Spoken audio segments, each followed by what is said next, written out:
Hi guys! Tonight we begin in a place where winter does not arrive politely. It doesn't knock. It doesn't announce itself. It simply shows up one morning in the air you breathe, in the way your fingers stiffen, in the way sound carries farther and sharper across frozen ground. You are standing still, and already you feel it cold pressing inward. Not dramatic, not cinematic, just relentless. The kind of cold that doesn't chase you. It waits for you to make a mistake. You probably won't survive this if you think of shelter as something tall, proud, or visible from far away. Because here, survival starts by disappearing. Before we go any further, before you settle too deeply into the warmth you hopefully have right now, take a moment to notice where you are. What time is it for you? Is it late evening? Or already slipping into morning? Drop your location and local time in the comments when you can. And yes, before you get comfortable, take a moment to like the video and subscribe, but only if you genuinely enjoy what I do here. Now, dim the lights. And stay right where you are. The cold you're feeling now is not theoretical. For many Native American communities living across the northern plains, the Great Basin, and parts of the Southwest at elevation, winter was not a season, it was an environment. Temperatures dropped fast. Winds scoured open land. Snow didn't just fall, it erased landmarks. And wood, the thing modern minds immediately jump to for building, was often scarce, fragile, or better saved for fire rather than walls. So you stand there, wrapped in whatever layers you have, and you realize something important. Wind is the enemy, not snow, not even cold. Exactly. Wind. Wind steals heat faster than hunger steals strength. And the land itself offers a solution so obvious it's easy to overlook. The ground does not move. You kneel, maybe without even thinking about it, and press your palm into the soil. Even in winter, beneath the frozen crust, the earth holds a steady temperature. Historians widely agree that underground or semi-subterranean shelters, often called earth lodges or pit houses, were among the most effective cold-weather dwellings ever devised without modern insulation. Not because they were complex, because they worked with physics instead of against it. You don't fight winter by standing taller than it. You sink below it. As the wind howls above, the earth absorbs sound. You notice this first. The moment you step down into a shallow depression, even before walls are finished, the noise softens. It's like someone turned the volume knob halfway down on the world. Snow still falls. Wind still moves. But it no longer has direct access to your body. Some archaeologists point out that this principle using earth as thermal mass predates agriculture itself in North America. Others still argue whether these structures emerged independently across regions or spread through shared knowledge between tribes. Either way, the result is the same. You feel calmer the moment you go lower. The entrance is never wide. That's deliberate. A large opening invites cold air to spill inside, heavy and fast, pushing warmth upward and out. Instead, the entry stays narrow, sometimes angled, sometimes lowered just enough that you have to duck. It's inconvenient, slightly uncomfortable, and that discomfort is doing you a favor. There's a quiet rule here if it's easy to enter. It's probably cold inside. You step down further. The floor is packed earth, sometimes layered with reeds, sometimes animal hides, sometimes just smoothed by years of careful use. Your feet feel the difference immediately. Not warm, let's not exaggerate, but stable. The cold no longer bites upward. It settles. Fire will come later. Fire is precious. Fire is managed. For now, it's the shape of the space that matters. You notice the ceiling isn't high. No soaring beams. No wasted volume. Heat rises. And anything above your head that doesn't need to be there is space you'll have to warm with your own body. This isn't minimalism. It's restraint. A design choice refined over generations. There's a mainstream historical consensus that many plains tribes, including the Mandan and Hidatsa, built earth lodges capable of housing extended families through long winters. But here's a lesser-known detail that surprises people. These homes weren't meant to feel temporary or desperate. Some lasted decades. Children grew up inside them. Elders died inside them. Life didn't pause underground. It continued. And still, historians still debate whether the spiritual symbolism of living within the earth came before or after the practical benefits. Did people associate the ground with protection because it saved them, or did they build this way because they already believed the earth was alive? Maternal. In closing, you sit down now, or maybe crouch. Your breath slows.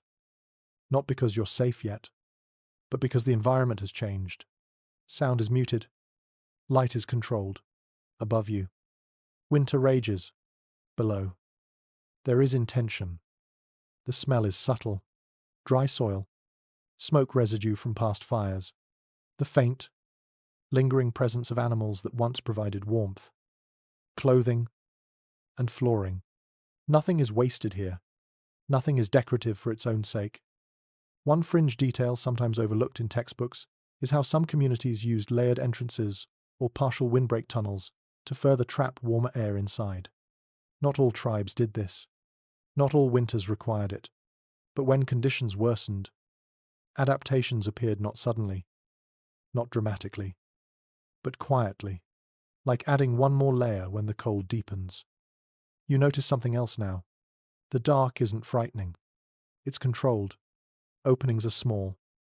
Yes, but placed carefully, often facing away from prevailing winds.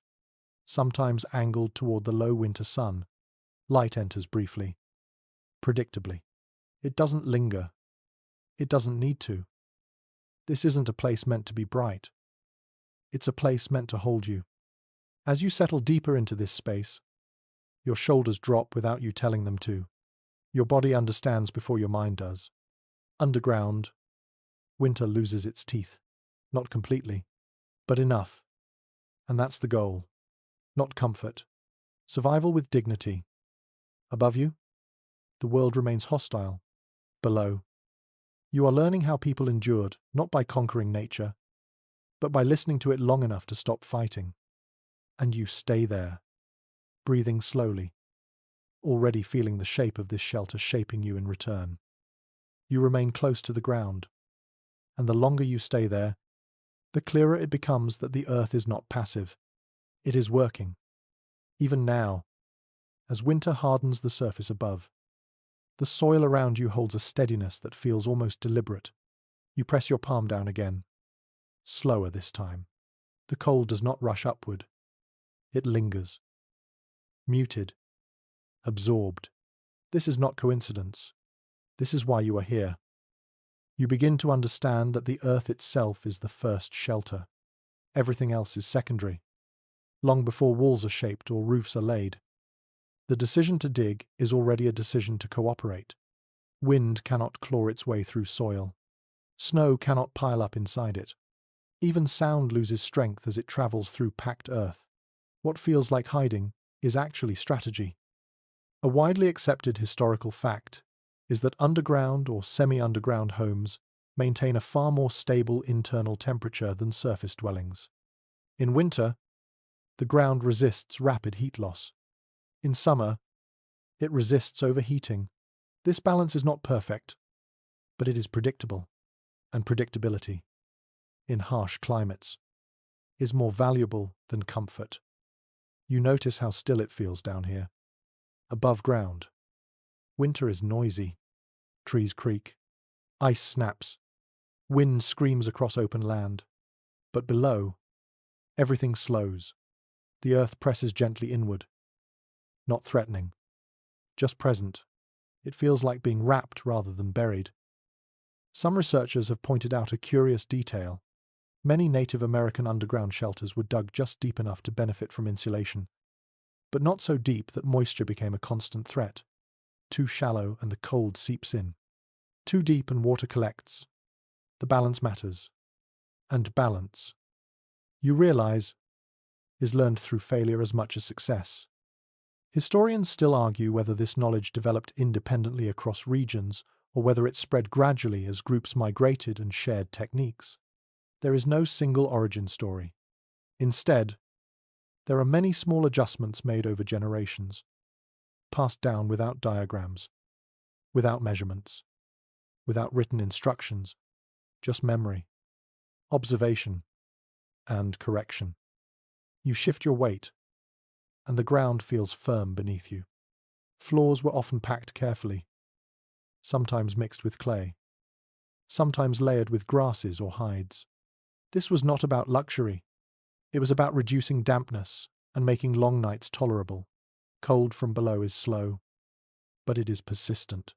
The earth blocks wind, but it does not forgive carelessness. There is a quiet discipline to this kind of living. You do not dig wherever you feel like it. You watch the land.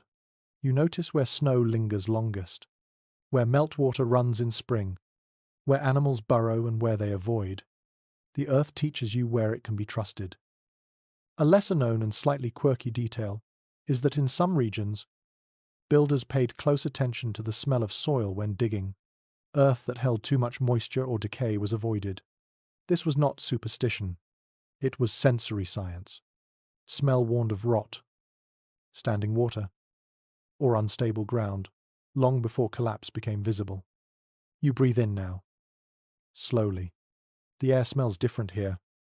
Earthy, dry, faintly smoky, not stale, just settled.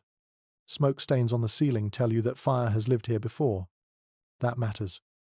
Smoke behaves differently underground. It rises, spreads, and if given no exit, it lingers dangerously. That is why openings matter, but that comes later. For now, it is the earth doing most of the work. You realize something else. Going underground is not a sign of fear.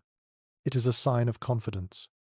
Confidence that the land will not betray you if you respect its limits. Confidence that winter does not need to be defeated, only endured wisely. There is a modern tendency to imagine underground living as claustrophobic or desperate. But here, it feels deliberate. The ceiling is low. Yes, but not oppressive. The space is shaped for bodies, not for standing tall. You sit, you lie down, you move slowly. Everything encourages stillness. That stillness conserves heat. One mainstream archaeological finding shows that many of these shelters were reinforced with wooden frames, stone rings, or packed sod to prevent collapse. But the earth itself carried much of the weight. It was not just cover. It was structure. Some scholars debate whether the symbolic idea of returning to the earth during winter influenced these designs. Was winter seen as a time of retreat into the body of the land, mirroring seeds lying dormant, or was symbolism added later? Layered onto practical choices, the truth likely shifts from tribe to tribe, from century to century. You let that question drift. You do not need the answer tonight. What you need is the feeling you have now, the sense that the world above can rage all it wants, and it will not reach you easily here. Snow can pile, wind can howl, ice can crack trees in half. Down here, the temperature changes slowly, gently, almost politely. You adjust your posture again, settling closer to the ground. Your breathing matches the quiet. Each inhale feels less sharp. Each exhale lingers longer in the air before fading. The earth is doing what it has always done, holding, insulating, protecting, and you stay with that sensation, letting it sink in, knowing that everything built above this point is only an extension of this first. Essential choice: to trust the ground. You do not dig just anywhere. That becomes clear almost immediately. Standing still, you begin to notice how the land quietly separates safe places from dangerous ones. It does not announce this distinction. It waits for you to pay attention. Your feet feel it first. Some ground holds firm under pressure. Other patches give slightly, even when frozen. That softness is a warning. Water lingers there. Snow melts unevenly. In spring, it will turn treacherous. You move away from it without needing to explain why. Long experience shows that choosing the right ground mattered more than how deep or wide a shelter was dug. A poorly chosen site could flood, collapse, or freeze from below. A well-chosen one could protect a family through winters that lasted far longer than anyone wanted to count. You lift your eyes and look around. The slope of the land matters. Flat ground might seem appealing, but it invites water to sit. A gentle incline lets meltwater run past instead of through you. Too steep, though, and soil becomes unstable. The land asks for moderation, not extremes. Archaeological evidence makes one thing clear. Many underground shelters were positioned on south-facing slopes, not because of aesthetics, because the winter sun, low and weak as it is, still offers warmth when invited correctly. Light enters briefly, warming surfaces just enough to matter. Snow melts a little faster near the entrance. Ice loosens its grip sooner. You crouch and scoop a handful of soil. You rub it between your fingers. It should crumble, not smear. Clay-heavy ground holds water. Sandy soil drains too fast and collapses easily. The best ground sits in between, cooperative, but not fragile. People learned this without charts or instruments. They learned it by watching what failed. There is a quiet confidence in this knowledge. You do not rush. You circle potential sites slowly. You look for signs of animal activity. Burrows indicate stable ground. Absence of life can be a warning. Even animals avoid places that shift or flood. A small but telling detail appears again and again in regional studies.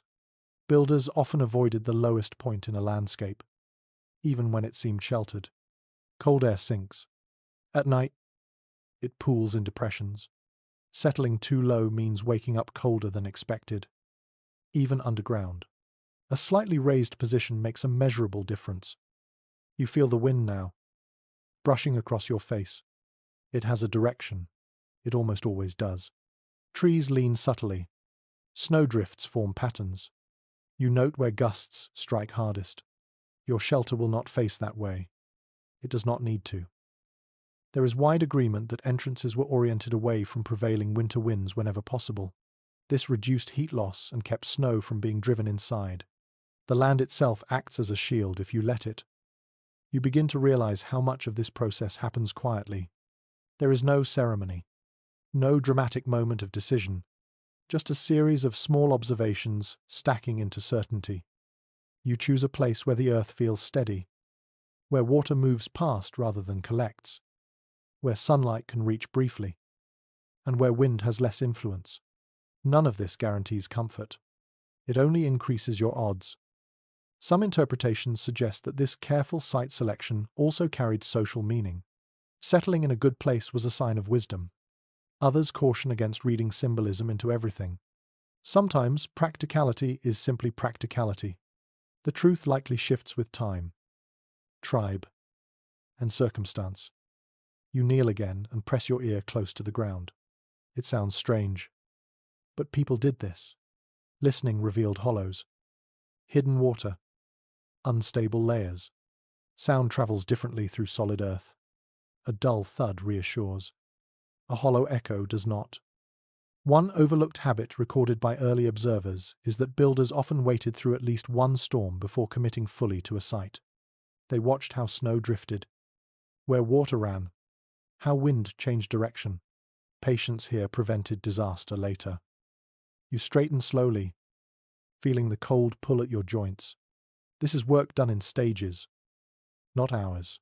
Rushing wastes energy. Energy in winter is currency. You imagine digging now, but not yet. First, the ground must agree to hold you. The modern impulse is to dominate land, flatten it, reinforce it, force it into compliance. That impulse would not last long here. Underground living depends on cooperation. You accept limits. You adapt shape to soil, not the other way around. There is still disagreement among researchers about how often sites were reused year after year. Some evidence suggests families return to the same locations each winter. Other findings point to more frequent relocation, driven by game patterns or resource shifts. Both may be true in different places. You let that question drift past. It does not change what you feel now. The wind sharpens. You pull your arms closer to your body. The cold reminds you why mistakes here matter.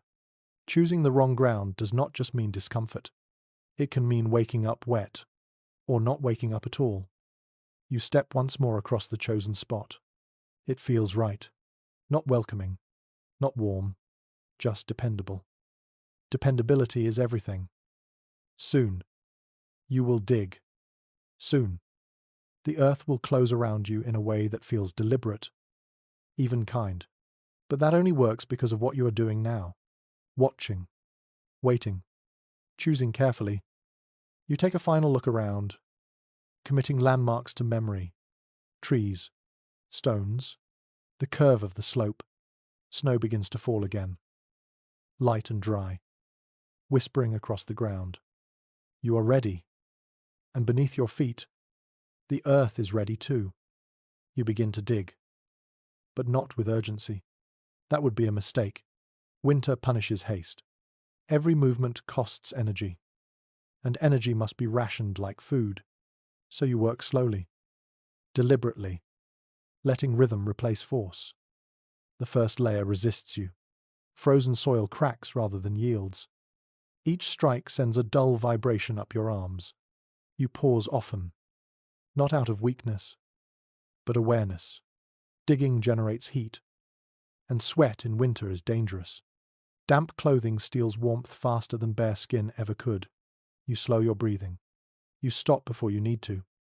As the frozen crust gives way, the soil changes character. It becomes heavier, darker, more cooperative. This is where effort turns productive. You scrape and lift. Scrape and lift. Building a shallow pit rather than a hole.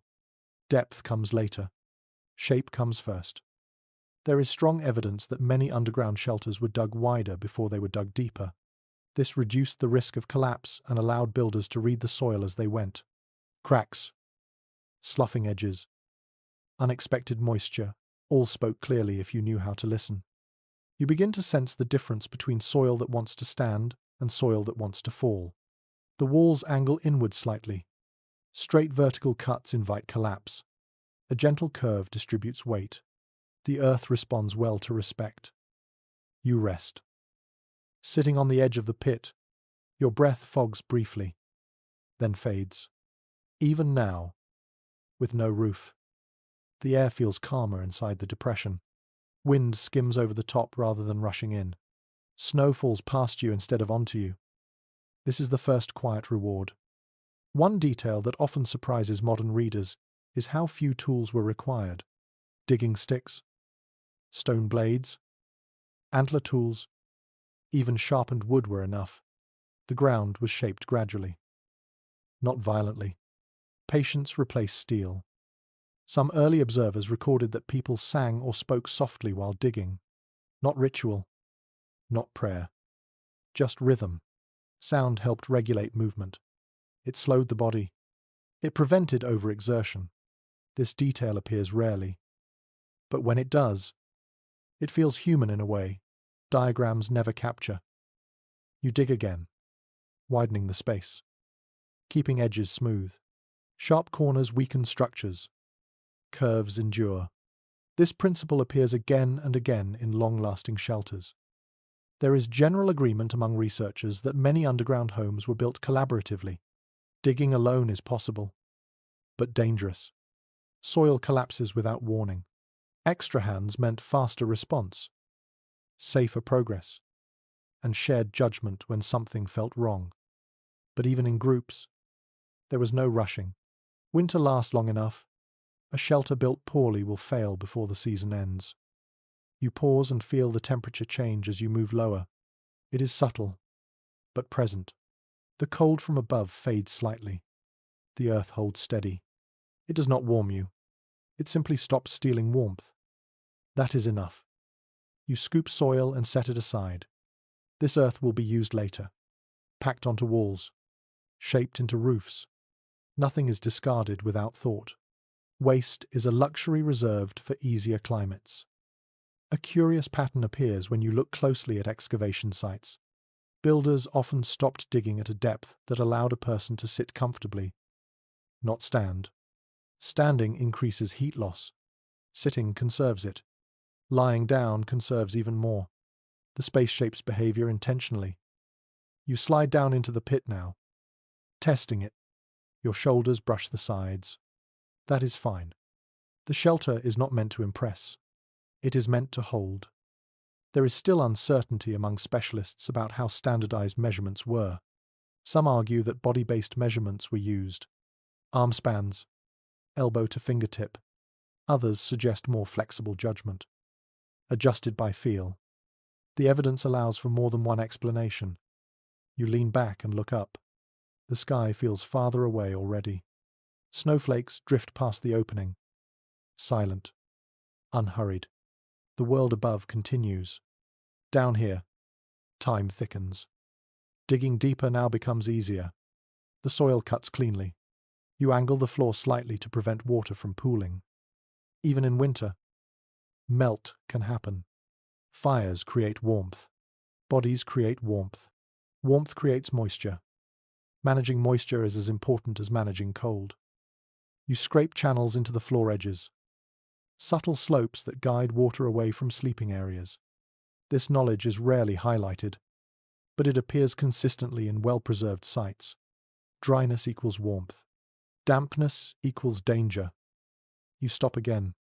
Your muscles hum quietly. Not pain. Awareness. You stretch your fingers, then curl them again. Some accounts describe builders covering unfinished pits overnight, especially during storms. Snow accumulation inside an open pit creates extra work. Worse, it creates ice.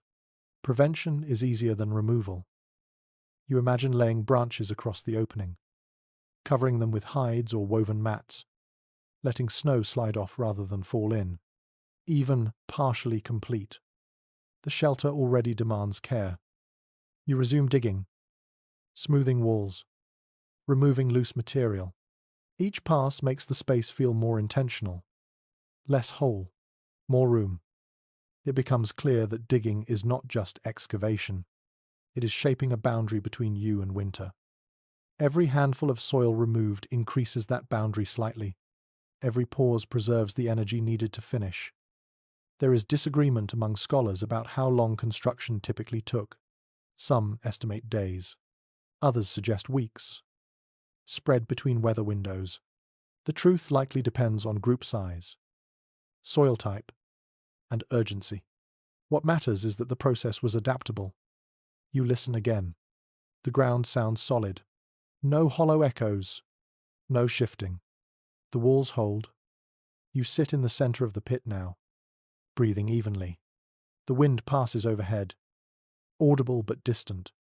Snow continues to fall. Winter continues its work. So do you. The shelter is not finished, not even close. But it exists now, a place shaped by patience rather than force. A space that already changes how cold reaches you. You feel calmer, slower, more deliberate. And you understand that digging is not about going deeper as fast as possible. It is about stopping at the right moment, listening, adjusting, and continuing only when the earth agrees. You pause your digging not because you are finished, but because the land asks for another decision.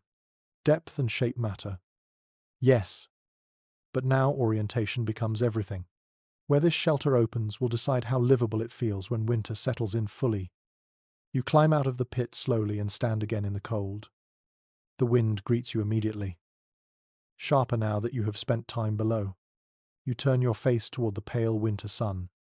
It sits low, never climbing very high, tracing a short arc across the sky before sinking again. Its warmth is modest, but modest warmth repeated day after day adds up.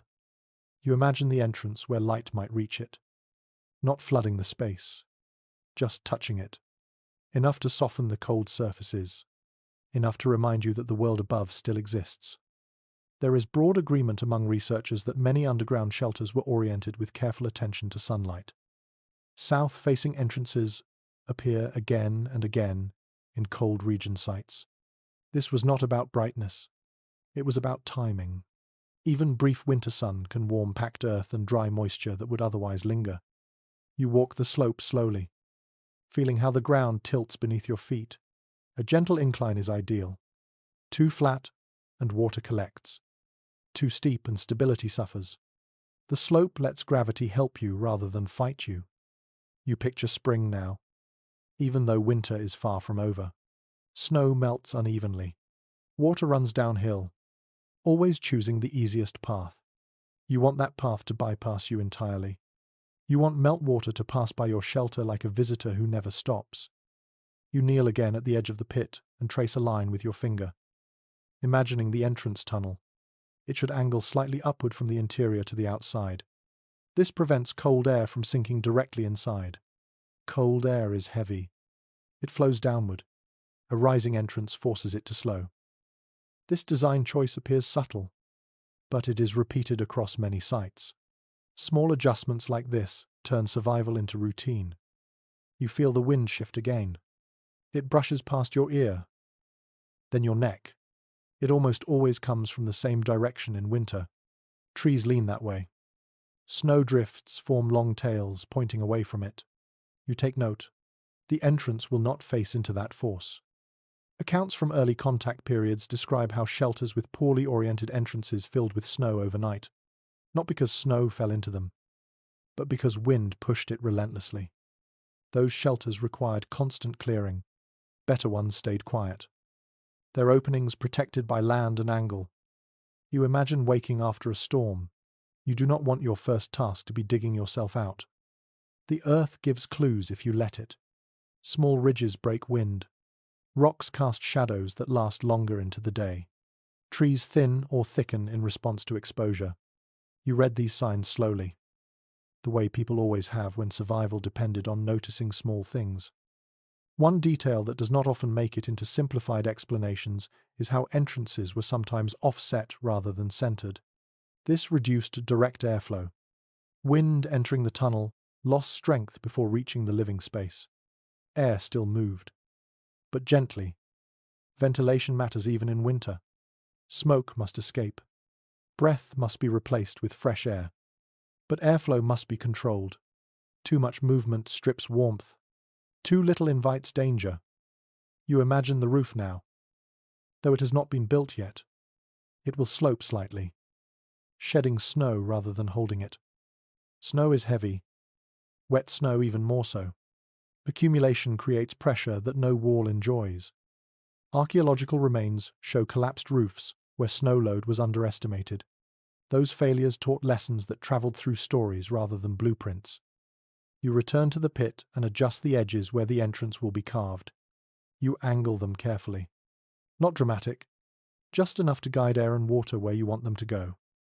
There is ongoing discussion among specialists about whether these orientation choices carried symbolic meaning tied to the sun or were purely practical.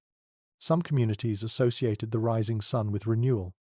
Others may have simply appreciated warmth. Both ideas can coexist without cancelling each other out. You sit again at the bottom of the shelter, imagining light entering from the chosen direction. It will arrive briefly. Predictably, it will never dominate the space. That is intentional. Darkness here is not absence. It is control. You test the angle by crouching where the entrance will be. You imagine cold air trying to rush in. It will hesitate. It will pool outside before spilling slowly inward. That delay matters. Another easily missed detail appears in excavation studies. Entrances were often kept low, not just to conserve heat, but to force movement patterns. You crawl in. You bow. You slow down. Fast movement brings cold air with it. Slow movement keeps warmth inside. You picture someone returning from hunting. Breath steaming. Body exhausted. They duck. Crawl. Pause. Cold air stays near the entrance. Warm air stays deeper inside. The design teaches behavior without instruction. You adjust the slope of the floor slightly again, aligning it with the entrance channel. Water will flow outward. Smoke will rise inward, toward the opening above. Some interpretations suggest that builders tested airflow using smoke before finalizing openings. Small fires revealed how air moved. If smoke lingered, adjustments followed. This was trial and correction, repeated until it worked. You breathe deeply now and imagine that smoke. You imagine it drifting upward, slipping out gently rather than swirling back toward you. Safety here is quiet. It is not obvious. It is felt over time. A night without coughing, a morning without frost on bedding, an entrance not blocked by snow. You run your hand along the wall again. It feels smooth, intentional. You feel a sense of calm settle into your chest. The shelter is beginning to feel less like a hole and more like a place. Winter still waits above. It always will. But each decision you make reduces its reach. You lean back and close your eyes briefly, feeling the shape of the space forming around you in your mind. Light will come. Air will move. Water will pass by without staying. The sun will touch this place. Briefly. Politely. And then it will leave you to rest. You return your attention to the entrance, and the more you think about it, the smaller it becomes in your mind. Not out of fear, out of understanding. Size here is not generosity, it is exposure. You crouch at the edge of the opening you have marked and imagine making it wide enough to walk through easily. The idea feels tempting for a moment. Comfort, after all, often looks like ease, but you dismiss it just as quickly. Ease lets winter follow you inside. So you make the opening narrow.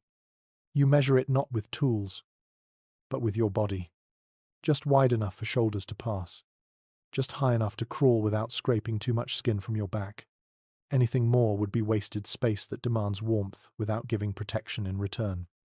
Well-established findings from excavated sites show that entrances were often the coldest part of underground shelters. That is expected. They are the boundary where outside and inside meet. Keeping that boundary tight limits how much cold can enter at once. You imagine stepping inside during a storm. Snow is blowing sideways. Wind pushes hard against your body.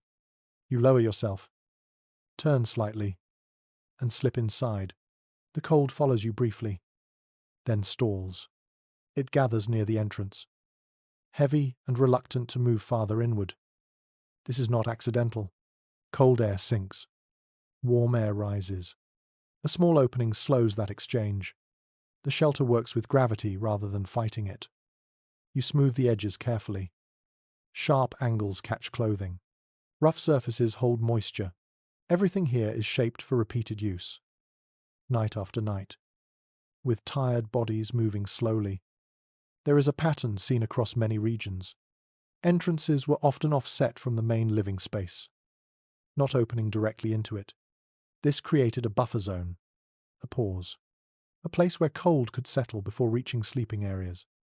You imagine this buffer like a held breath. The shelter inhales slowly, exhales warmth carefully. One quietly practical habit sometimes mentioned in oral histories is that people lingered briefly near the entrance after entering, letting their breath warm the space before moving fully inside. This reduced the shock of cold air spreading deeper. It also allowed snow clinging to clothing to fall away before melting where it mattered. You adjust the entrance slope again, ensuring it rises slightly as it leads out. Cold air resists climbing. Warm air prefers to rise. This simple incline changes how the shelter breathes. Researchers consistently note that entrances were often reinforced more carefully than other parts of the shelter. This makes sense. Stress concentrates there. Traffic wears it down. Ice forms and melts. Without reinforcement, collapse becomes likely. You imagine lining the entrance with wood, stone, or tightly packed sod. Not decorative, structural. The goal is stability, not beauty. There is no full consensus on whether entrances were intentionally concealed from a distance or simply blended naturally into the landscape.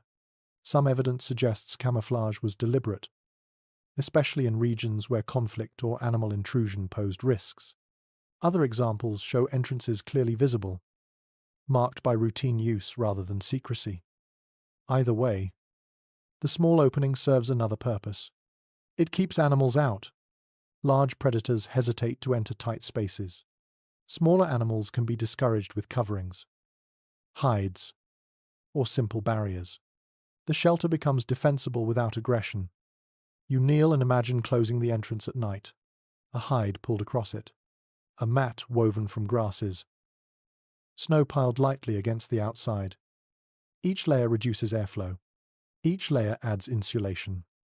This practice appears in multiple cultures across different climates. Blocking openings at night conserves warmth. Opening them briefly during the day refreshes air. The rhythm becomes part of daily life. You sit just inside the entrance now, testing the feel of it. Your breath clouds the air briefly, then drifts upward. You listen. Wind roars outside. Inside, it becomes a distant murmur. The contrast is striking. You are close enough to danger to hear it, but far enough to ignore it. There is still discussion among experts about how often entrances were modified during winter. Some believe they remained fixed once built. Others suggest people adjusted them as conditions changed, narrowing them during extreme cold and widening them slightly when temperatures eased. The evidence allows for flexibility rather than a single rule. You run your hand along the interior wall near the opening. It feels cooler here. That is expected. You note where warmth fades and returns. This awareness will guide where you sleep, where you sit, where you store things that must not freeze. You realize that the entrance teaches discipline. It forces you to slow down, to lower yourself, to move intentionally. There is no rushing inside with arms full of cold air and snow. Modern buildings often fail at this. Wide doors fling open. Heat escapes instantly. Cold floods in. Here, every movement is moderated by design. You imagine returning after a long day outside. Your muscles ache. Your face stings from wind. You crouch, crawl, pause. The cold peels away layer by layer as you move inward. By the time you reach the center of the shelter, winter feels distant. That transition matters psychologically as much as physically. It marks the boundary between exposure and rest. A small but telling observation from excavated sites is that entrance tunnels often show more wear than any other part of the shelter. Polished surfaces, smoothed edges. This space was used constantly. It was familiar, trusted. You feel that trust now as you sit just inside. Breathing slowly, the shelter is beginning to feel complete in its basic shape. Walls hold, floor drains. Orientation favors warmth. The entrance controls exchange. Nothing here is excessive. Nothing here is accidental. You lean back and let your shoulders rest against the earth. The ceiling feels close, but not oppressive. The small opening behind you glows faintly with reflected snowlight. It is enough. Outside, winter continues to press. Inside, it loses its leverage. You understand now why discomfort at the threshold is a sign of safety deeper in. The entrance asks something of you so the shelter can give something back. And as you settle farther inside, leaving the opening behind, you feel warmth gather slowly, quietly, earned rather than given. You sit deeper inside the shelter now, and the first fire is no longer an abstract idea.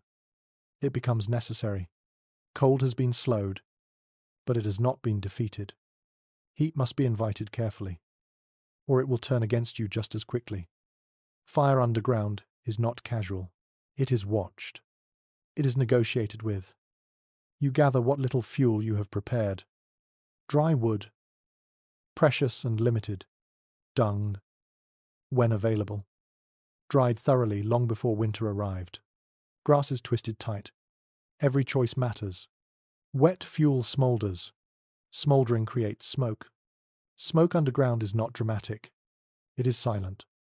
It creeps into lungs and eyes without urgency, which makes it dangerous. You build the fire small, not in the center of the space, but offset slightly, closer to where smoke can rise toward the opening you planned so carefully. The hearth is shallow. Stones line it, not for decoration, but to hold heat and prevent sparks from biting into the floor. Archaeological remains consistently show shallow hearths in underground shelters. often no more than a slight depression ringed with stone or packed earth.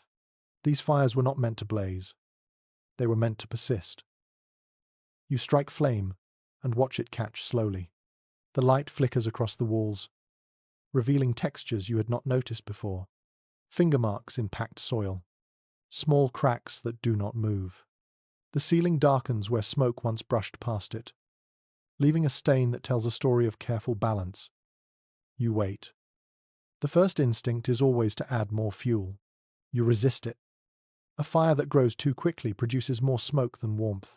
You want a steady heat, not a show. You watch how smoke behaves. It rises, then hesitates. It curls along the ceiling briefly before finding the exit. That pause is important. Too long. And adjustments are needed. Too short. And heat escapes with it. There is solid evidence that smoke holes were among the most carefully managed features of underground shelters. Open too wide, and warmth disappears. Too narrow, and air becomes unsafe. Builders learn to read smoke the way sailors read wind. You feel your eyes sting slightly. You shift a stone. The smoke responds. It lifts, thins, finds its path. The sting fades. This is conversation, not control. Some accounts from early observers describe people using a small bundle of damp material briefly waved near the fire to test airflow. The extra smoke revealed weak circulation immediately. Adjustments followed before anyone settled in for the night. You sit back on your heels and feel warmth begin to spread. Not dramatically, but steadily. It reaches your hands first, then your knees. The floor remains cool. That is intentional. Warm floors create rising air currents that pull smoke downward. Cool floors keep air stable.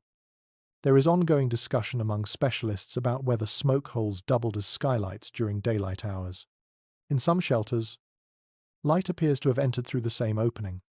In others, separate features were used. The truth varies by region and season. You imagine the smoke hole above, small and controlled, perhaps covered partially by a stone slab or hide that can be shifted as needed. In heavy wind, it is narrowed. In still weather, it opens slightly. Nothing here is fixed permanently.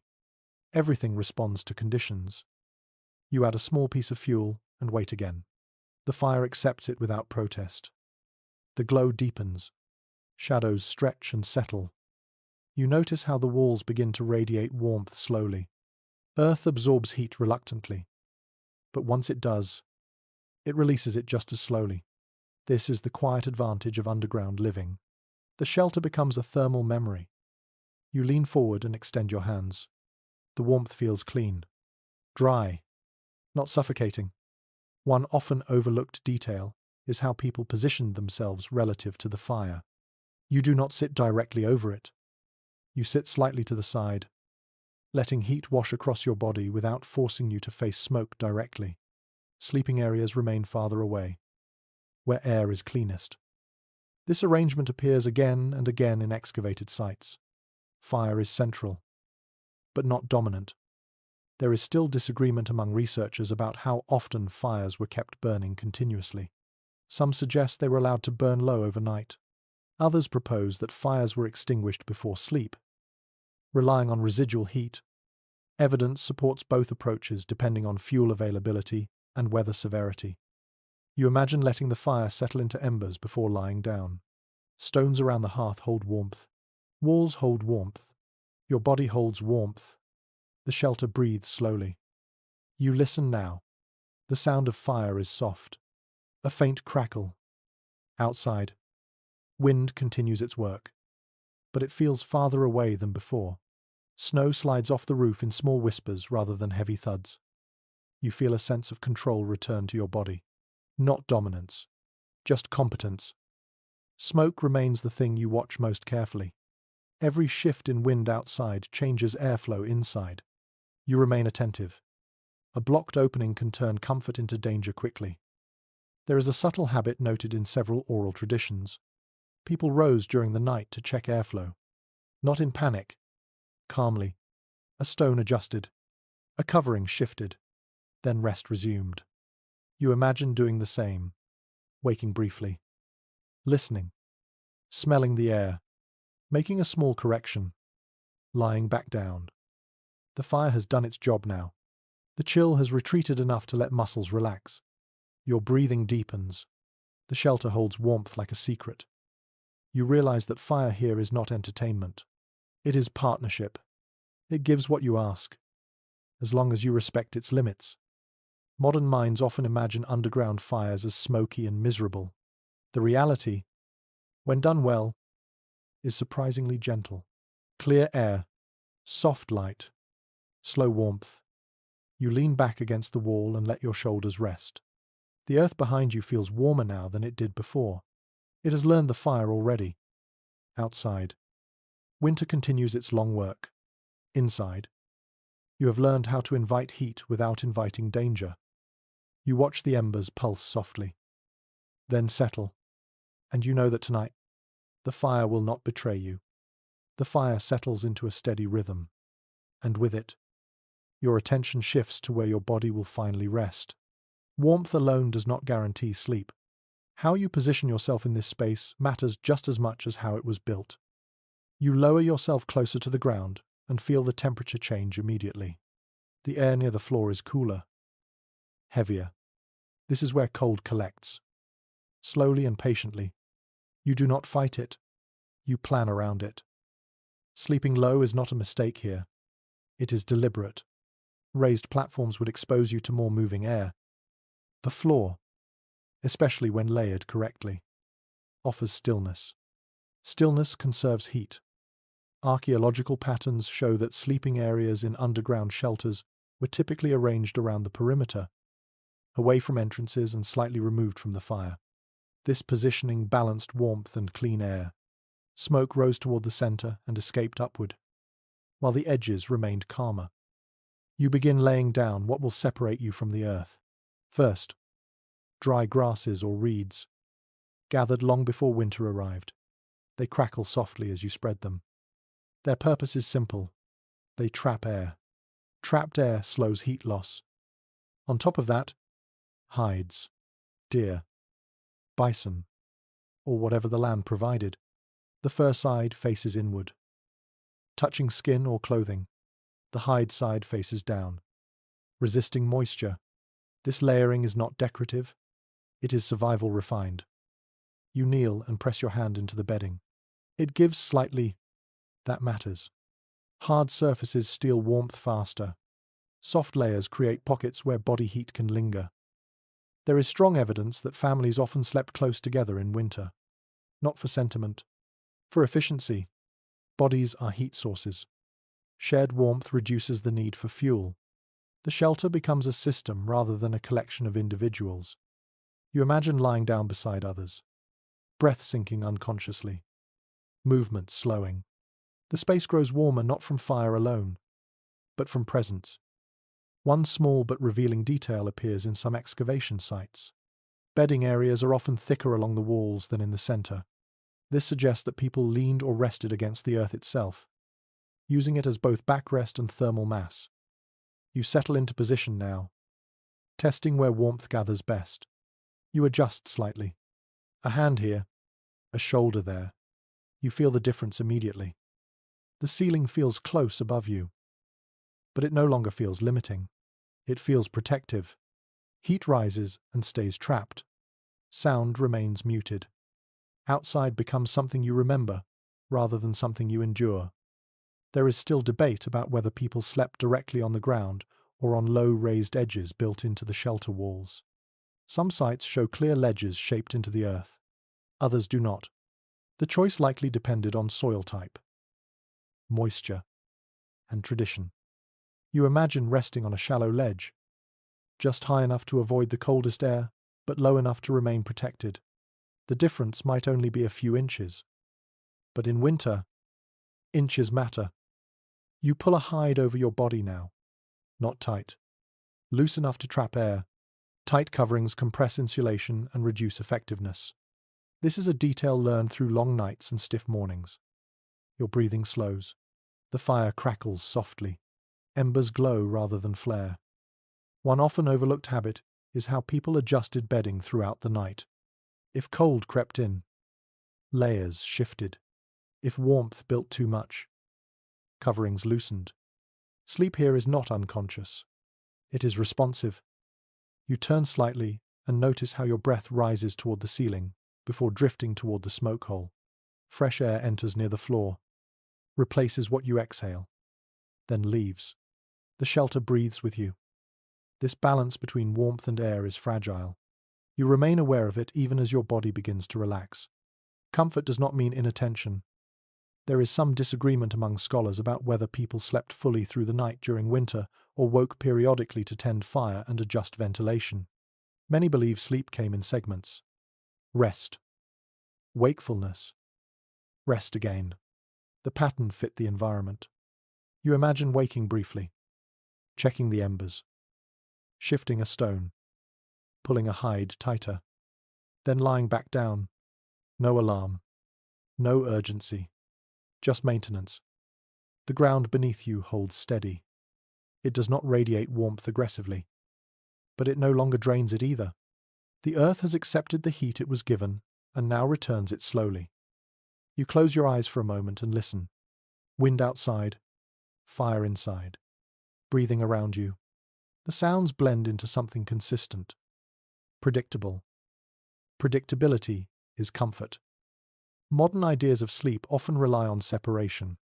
Individual beds, individual rooms. Here, separation wastes heat. Togetherness conserves it. Privacy yields to survival without resentment. You shift again, finding the exact spot where your body feels supported. Not sinking, not strained. Supported. A subtle but meaningful observation from preserved shelters is the absence of unnecessary movement paths near sleeping areas. Traffic stayed near entrances and hearths. Sleep remained undisturbed. The shelter enforced calm. You feel that calm now. Your muscles soften. Your jaw unclenches. The day's effort settles into your bones. Firelight flickers across the walls, then dims as fuel turns to embers. The shelter holds the warmth it has gathered. Outside, snow continues to fall, unnoticed. You draw the hide closer around your shoulders and exhale slowly. The air is clean. The space is quiet.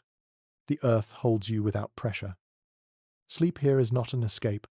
It is part of the system, a way to conserve energy, restore strength, and wait for daylight. You allow your breathing to deepen further. Each breath warms the air slightly. Each exhale releases tension. Winter remains above, vast and indifferent. Down here, you have found a rhythm that lets you endure it without fear. You settle fully now, letting the shelter do what it was designed to do. Hold you. You wake slowly, not because something is wrong, but because the shelter has shifted its quiet balance. The fire has faded to embers. The air feels slightly cooler, heavier near the floor. This is expected. Night deepens before dawn loosens its grip. You do not sit up right away. Movement stirs air. Air moves heat. You stay still for a moment, listening. Above you, winter continues its steady work. Snow slides softly from the roof. Wind presses, then moves on. Inside, the sound reaches you as a distant presence rather than a threat. The earth absorbs what it can, leaving only a muted reminder of the world beyond. You shift your fingers slightly and feel the hide beneath you. It remains dry. That matters. Moisture steals warmth faster than cold ever could. The layered bedding has done its job through the night. You inhale deeply. The air smells faintly of smoke, but not sharply. Clean enough. Safe. The shelter breathes slowly, exchanging air without urgency. You roll onto your side and feel how warmth lingers along the walls. The earth remembers the fire. That memory releases itself gradually, long after flames have died. This is one of the quiet strengths of underground living. You push yourself up carefully and move toward the hearth. Embers glow faintly, red buried under ash. You coax them gently, not rushing. A small breath, a shift of ash, a piece of dry fuel placed just so. The fire returns reluctantly, then willingly. A soft crackle, a glow that deepens rather than flares. Evidence from excavated shelters shows repeated layers of ash built up over time, often carefully cleared rather than left to accumulate. Ash insulates, but too much smothers fire and clogs airflow. Maintenance here is constant but light. You warm your hands slowly. No sudden movements, no wasted gestures. The day will demand effort. You conserve where you can. You glance toward the entrance. Light has not yet reached it. Dawn is near. But winter mornings arrive late and reluctantly. The shelter remains in its night state, holding warmth close, keeping cold at bay. You notice how the cold settles predictably near the floor. You adjust your position slightly, lifting your legs onto bedding rather than leaving them exposed. These small habits accumulate into comfort. One recurring observation from well-preserved shelters is how living spaces remained uncluttered. Tools were stored neatly. Food was placed carefully. Movement paths remained clear. Disorder wastes energy. In winter, wasted energy becomes risk. You check stored items briefly. Dried food remains firm. No frost has touched it. Underground storage takes advantage of stable temperatures. The earth protects not only people, but provisions. There is ongoing discussion among researchers about how frequently people left shelters during the coldest periods. Some suggest long stretches of indoor life, with brief forays for fuel or food. Others argue for daily routines that balanced exposure and necessity. Both patterns appear across different regions. You imagine preparing yourself for a short trip outside. You will need fuel. You will need fresh air. You will need to check conditions. But not yet. First, you tend to the inside. You sweep ash gently aside, clearing airflow.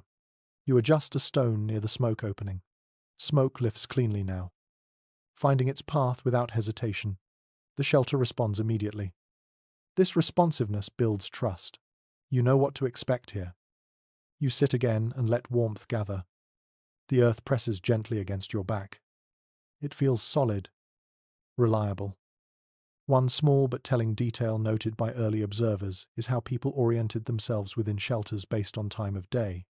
Morning positions differed from evening ones. Light mattered. Heat mattered. Everything shifted with purpose. You wait for the faint glow that signals sunrise reaching the entrance. It will not enter dramatically, just a pale wash of reflected light, enough to tell you the night has loosened its grip. When it comes, it feels reassuring rather than exciting.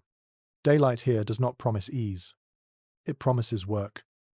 You stretch carefully, rolling shoulders, flexing fingers, muscles stiffening cold if neglected.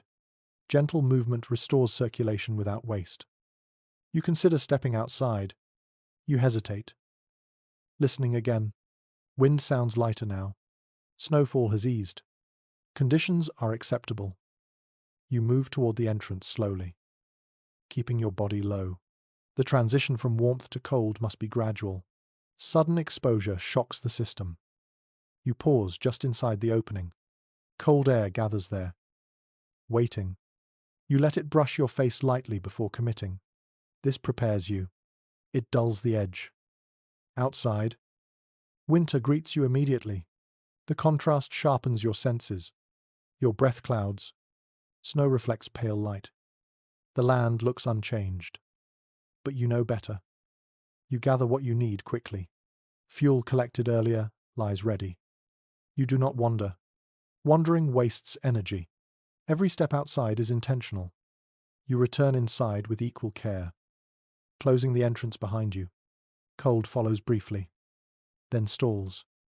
Heavy and reluctant to move deeper, you linger near the entrance, letting your breath warm the space before moving fully inside. Snow falls from clothing. It stays near the threshold where it belongs. You feel the shelter reclaim its balance. There is still uncertainty among scholars about how people measured time during long winters spent underground. Sunlight offered limited cues. Routine filled the gaps. Fire tending, food preparation, rest cycles. The shelter itself became a clock. You settle back near the hearth and add fuel. The fire responds. The walls glow faintly. Warmth spreads again. The day will pass quietly. Tasks will be few but necessary. Everything you do will serve a purpose. You feel no urgency. The shelter has slowed you down. It has reshaped your sense of time. Winter remains outside, vast and unmoving. Inside, you have carved out a space where its reach is limited. You sit with that feeling now, steady, contained, protected. And as the fire settles into another patient burn, you understand that surviving winter is not about endurance alone. It is about rhythm. As the day moves forward, you begin to feel how the shelter changes when more than one body shares it. Warmth becomes communal rather than individual. The air shifts subtly with each movement, each breath adding to a shared atmosphere that feels alive in a quiet way. You notice how proximity matters. Sitting closer together is not about affection. It is about efficiency. Heat radiates outward from bodies, and when those radii overlap, less warmth is lost to the surrounding air. The shelter becomes warmer without adding fuel. This is physics working in your favor. You adjust your position slightly, careful not to disturb the balance. Someone nearby shifts as well. No words are exchanged. None are needed. Everyone here understands the unspoken rule. Together is warmer than apart. Material evidence from long-used shelters makes this clear. Sleeping areas cluster. Sitting spaces overlap. Empty gaps are rare. Space is shared deliberately, shaped by necessity rather than preference. You listen to breathing around you. It settles into a slow rhythm. In cold environments, the body naturally conserves energy. Movements become economical. Speech becomes measured. Silence is not loneliness here. It is coordination. One practical detail often overlooked is how people arrange themselves based on age and strength. Elders and children stayed closer to the warmest parts of the shelter. Those more able to tolerate cold positioned themselves nearer the entrance. This distribution was not spoken. It evolved naturally. You imagine a child tucked between two adults, insulated on both sides.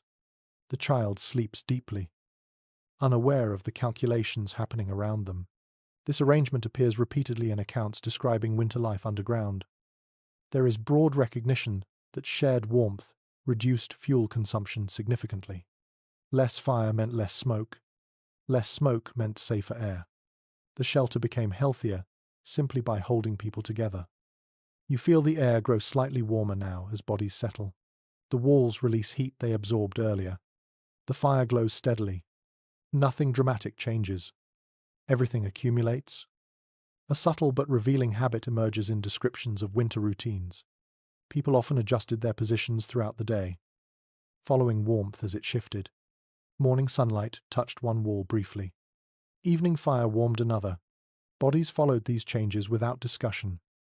You lean back and let your shoulder rest against someone nearby. It feels natural. Supported. The earth presses behind you. Warmth presses beside you. The space feels complete. Some interpretations suggest that this closeness reinforced social bonds. Others argue that necessity alone drove behavior. Both views may hold truth. Shared hardship often deepens connection, whether or not that is the goal. You notice how quiet voices carry differently here. Sound does not travel far. Conversations stay contained. Laughter, when it comes, is soft. Sharp noise wastes energy and startles the calm. You adjust a hide that has slipped. It now covers two people instead of one. That small change traps more air. The effect is immediate. Archaeological layouts support this practice. Larger hides and woven coverings appear designed to span multiple bodies. They were not individual possessions. They were shared resources. You feel drowsy again. Even though the day has barely begun, cold encourages rest. Activity happens in bursts rather than long stretches. You accept this rhythm. There is still discussion about how families organize daily tasks within such close quarters. Some believe roles rotated to prevent exhaustion. Others suggest that routines remained fixed. Evidence shows flexibility rather than rigid rules. You imagine someone rising to tend the fire while others remain still. Another person prepares food quietly. Someone else watches airflow. Making a small adjustment, everyone contributes without disrupting the group. The shelter feels like a single organism now. Fire as heart, entrance as lungs, walls as skin, bodies as warmth. You sense how this closeness changes perception. Time stretches. Space compresses. The outside world feels distant, almost abstract. You think about modern ideas of personal space, how wide they are, how energy expensive they can be. Here, space is measured in usefulness, not comfort. A minor but telling detail appears in winter dwelling sites. Personal items are few and kept close. There is little clutter. Each object earns its place. Excess is burdensome. You rest your hands in your lap and feel warmth linger in your palms. Heat travels upward slowly. It feels earned. You close your eyes briefly and listen again. Breathing. Fire. Wind beyond the walls. The sounds layer into something steady. Shared warmth is not passive. It requires awareness. If someone moves too quickly, air stirs. Cold slips in. Everyone adjusts. You open your eyes and notice how the fire has shifted. Embers glow brighter on one side. You add a small piece of fuel. Not much. Just enough. There is still uncertainty among researchers about how long groups remained together underground during the harshest periods. Some evidence points to weeks. Others suggest shorter intervals punctuated by movement. Conditions likely dictated choices. You imagine days passing like this. Slow, quiet, repetitive in a comforting way. Each day reinforces the shelter's effectiveness. You feel your body relax further. Muscles soften. The shared warmth holds steady. Winter may be long, but it is no longer overwhelming. Underground? Together. It becomes manageable. You lean slightly toward the warmth beside you and let your breathing slow to match the rhythm around you. The shelter holds all of you now, not as individuals, but as a single, warm presence, waiting patiently for the season to pass. As the day settles into a quieter stretch, your attention drifts downward to what lies beneath you. Not the earth itself, but the layers placed between your body and the cold ground. These layers matter more than walls in some ways. Cold does not always rush in dramatically. Often, it seeps upward, slow and patient, testing every weakness. You press your palm into the bedding again and feel how it gives slightly before firming. This softness is not accidental. It is engineered through repetition and experience. The first layer is always something that traps air. Dry grasses, reeds, or shredded bark laid thick enough to create space between fibers. Air held still becomes insulation. Air allowed to move becomes a thief. This difference decides whether sleep restores or drains you. Above that come hides. Their weight presses the plant fibers just enough to stabilize them without crushing their insulating pockets. The fur side faces upward. The hide side faces down. Moisture stays below. Warmth stays above. Remains recovered from long-used winter shelters show this pattern clearly. Multiple compressed layers suggest bedding was rebuilt often, not replaced, but refreshed. Damp material was removed, dry material added. Maintenance here is continuous, not seasonal. You shift your legs slightly and feel how the warmth lingers. The ground no longer pulls heat aggressively. It accepts what it is given, then releases it slowly. The earth beneath the bedding becomes part of the insulation system rather than a threat. One easily missed detail appears in sites where animal remains are abundant. Smaller skins were often stitched or tied together to form larger sleeping surfaces. This created fewer gaps. Fewer gaps meant fewer places for cold air to creep in. You imagine hands working carefully, joining hides with sinew, making something wider than any single animal could provide. This was not craft for beauty. It was craft for warmth. Some traditions describe rotating bedding layers depending on conditions. During extreme cold, more plant matter was added. When weather eased slightly, Layers were reduced to prevent overheating and moisture buildup. Comfort here is responsive, not fixed. You lie back again and pull a covering over your torso. It settles gently, trapping a pocket of warmth that grows slowly, not instantly. Patience matters. There is still debate about whether people slept fully clothed or removed outer garments before rest. Evidence points in both directions. In damp conditions, removing wet clothing prevented chilling. In dry, cold, layered clothing added insulation. Choices followed circumstances rather than rules. You imagine loosening outer layers, letting them dry near the fire, then pulling a hide close instead. This keeps moisture away from your skin while preserving warmth. The smell of hides is faint but present, earthy, familiar. It blends with smoke and soil into something that feels grounding rather than unpleasant. This scent becomes associated with safety over time. You roll slightly and notice how the bedding slopes toward the wall. This is intentional. Bodies settle into the curve. Movement slows. Rest deepens. Excavated sleeping areas often show depressions worn into the earth beneath bedding. These impressions match human shapes. They speak of repeated use. Night after night. Season after season. You run your hand along the edge of the bedding and feel where it thickens near the wall. This added layer protects against cold radiating from the earth. It also offers a place to lean, supporting the spine during rest. A subtle pattern appears in shelters used by larger groups. Bedding areas are arranged to interlock rather than sit separately. One edge overlaps another. Shared warmth extends across the space. You breathe slowly and feel how the air above you remains warm and still. The ceiling traps it. The walls return it. The bedding holds it close to your body.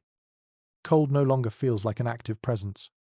It becomes background pressure, held at bay by layers of thoughtful choices. You adjust the covering slightly, creating a small opening near your face. Fresh air reaches you without flooding the rest of your body with cold. This balance matters. Stale warmth exhausts. Fresh cold invigorates. The goal is somewhere in between. There is uncertainty among researchers about how often bedding was fully replaced rather than maintained. Some believe seasonal replacement occurred. Others argue that materials were reused constantly, dried and refreshed as needed. The land likely dictated what was possible. You imagine gathering grasses during warmer months, drying them, storing them for winter use. Preparation here begins long before cold arrives. Survival underground starts above ground. You shift again.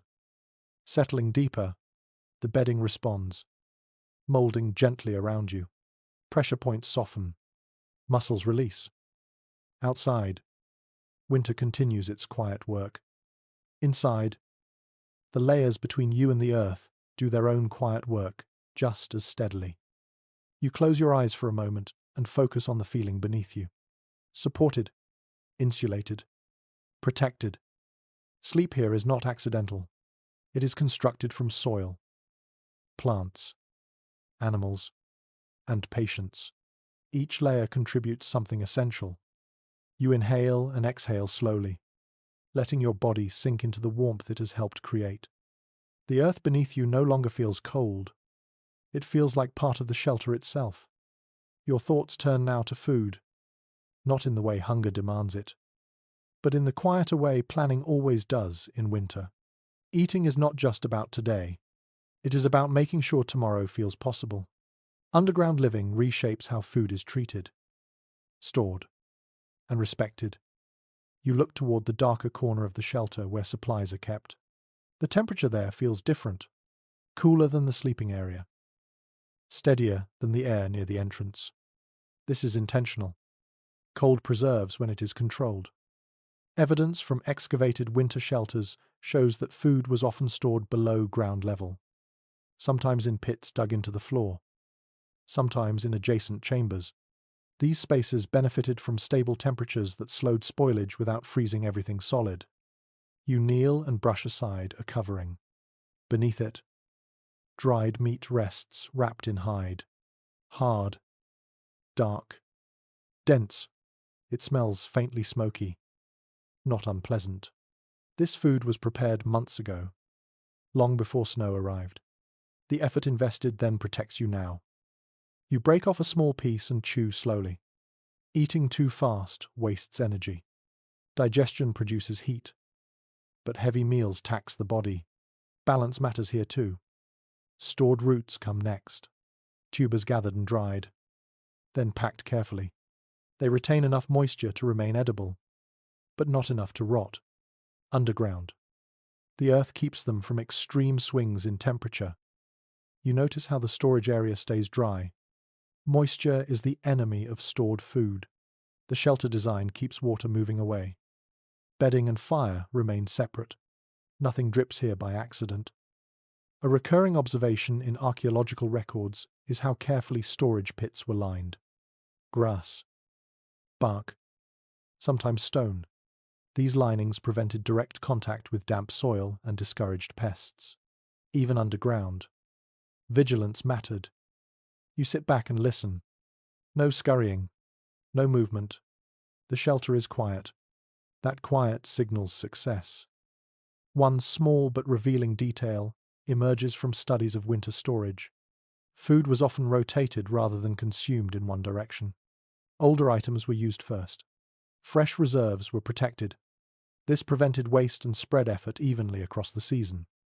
You imagine marking this mentally, not with writing, but with memory. The position of bundles, the feel of hides, the smell of smoke. Your senses track time better than calendars ever could. Some accounts suggest that food storage spaces were kept separate from sleeping areas not only for hygiene, but for psychological comfort. Knowing supplies were protected allowed rest to come easier. Anxiety wastes energy. You feel that ease now.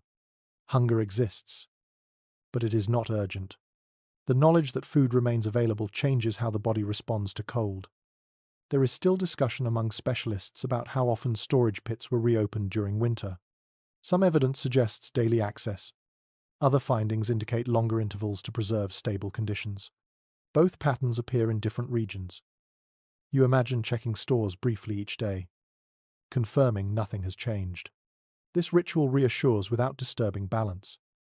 You prepare a small portion of food near the fire, warming it just enough to soften. Not cooking. Cooking requires fuel. Fuel is limited. Warmth enhances flavor and digestibility without waste. You eat slowly, feeling heat spread outward from your stomach. It reaches your hands, your feet. Not dramatic, just steady. The shelter responds. Warmth rises. Walls absorb. Air remains calm. A subtle but important habit noted in winter living spaces is how scraps were handled. Nothing edible was discarded carelessly. Bones were saved for tools or broth. Fat was precious. Even small fragments had purpose. You set aside what remains carefully. Everything has a place. Order here is not aesthetic. It is protective. You wipe your hands and feel the texture of hide beneath your fingers. Smooth from use. Familiar. The shelter feels lived in now. Not temporary. You glance toward the entrance again. Light has shifted slightly. The day moves forward quietly. Time underground feels thicker. Minutes stretch. Hours blur gently. Some researchers note that this altered sense of time may have influenced storytelling traditions. Long winter days invited narrative. Stories filled space where movement could not. Food and warmth sustained the body. Story sustained the mind. You imagine voices rising softly later. Not now. Now is for rest after eating. Digestion draws blood inward. Movement slows naturally. You lean back and let your body settle. The food sits comfortably. The warmth lingers. Outside, winter remains unchanged. Inside, the shelter continues its work. You feel grateful without naming it, not to an abstract idea, but to the systems that hold you. The earth, the preparation, the careful choices repeated over generations. You close your eyes briefly and breathe in the scent of smoke and stored food. It smells like continuity. When you open them again, the storage area remains just as you left it. Quiet. Stable. Ready. You know that as long as the shelter holds and the stores remain dry, winter becomes something you live through rather than endure. Food underground is not abundance. It is enough. And enough is everything. You become aware of sound again. Not because it has grown louder, but because you have learned to hear it differently. Underground. Sound behaves in unfamiliar ways. It does not travel far. It does not echo dramatically. It presses gently against the walls and fades. You pause and listen. Above you, winter moves constantly. Wind sweeps across open land. Snow shifts. Ice settles. Sometimes a branch cracks under weight. Sometimes snow slides from a roof edge. Each sound arrives softened, as if wrapped in cloth before reaching you. This muffling is one of the quiet gifts of Earth. Packed soil absorbs vibration. What would be sharp and startling above becomes distant and manageable below.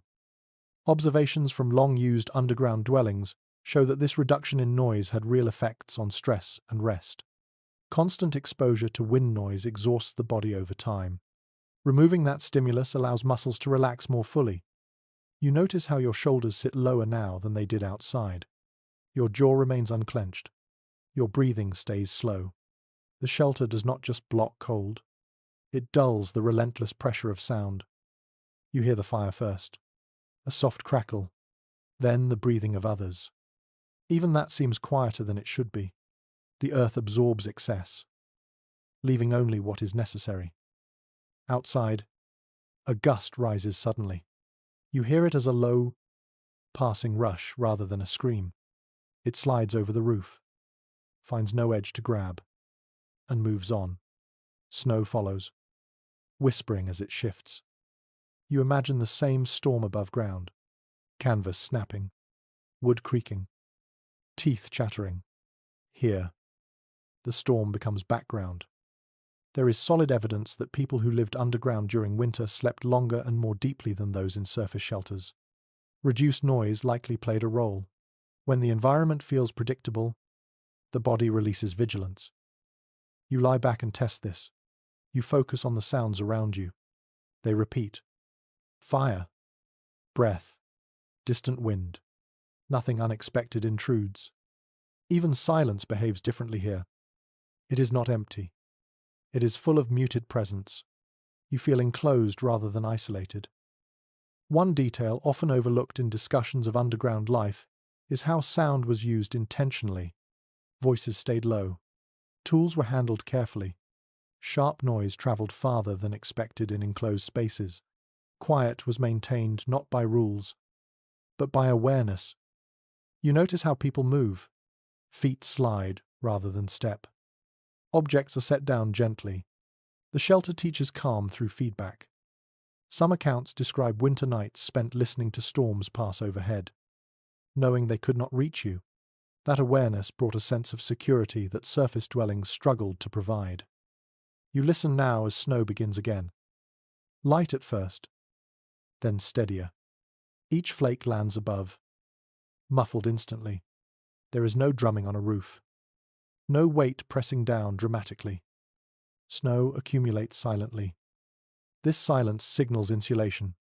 Snow on the roof adds another layer of protection, trapping heat further. The storm becomes an ally rather than a threat. You shift slightly and feel the bedding adjust. No creak, no rustle. Even movement feels quieter here. Researchers studying winter shelters note that this sound dampening may have influenced communication styles. Gestures replaced speech. Eye contact replaced calls across space. Energy conservation extended to voice. You imagine someone pointing rather than speaking. A nod instead of a sentence. Efficiency replaces explanation. The shelter holds these small adaptations easily. It rewards them. You close your eyes and let the sounds blend. Fire breath, wind whisper, snow hush. Your mind begins to drift. Not because you are tired, but because there is nothing demanding attention. Alertness softens naturally. You think briefly of predators outside.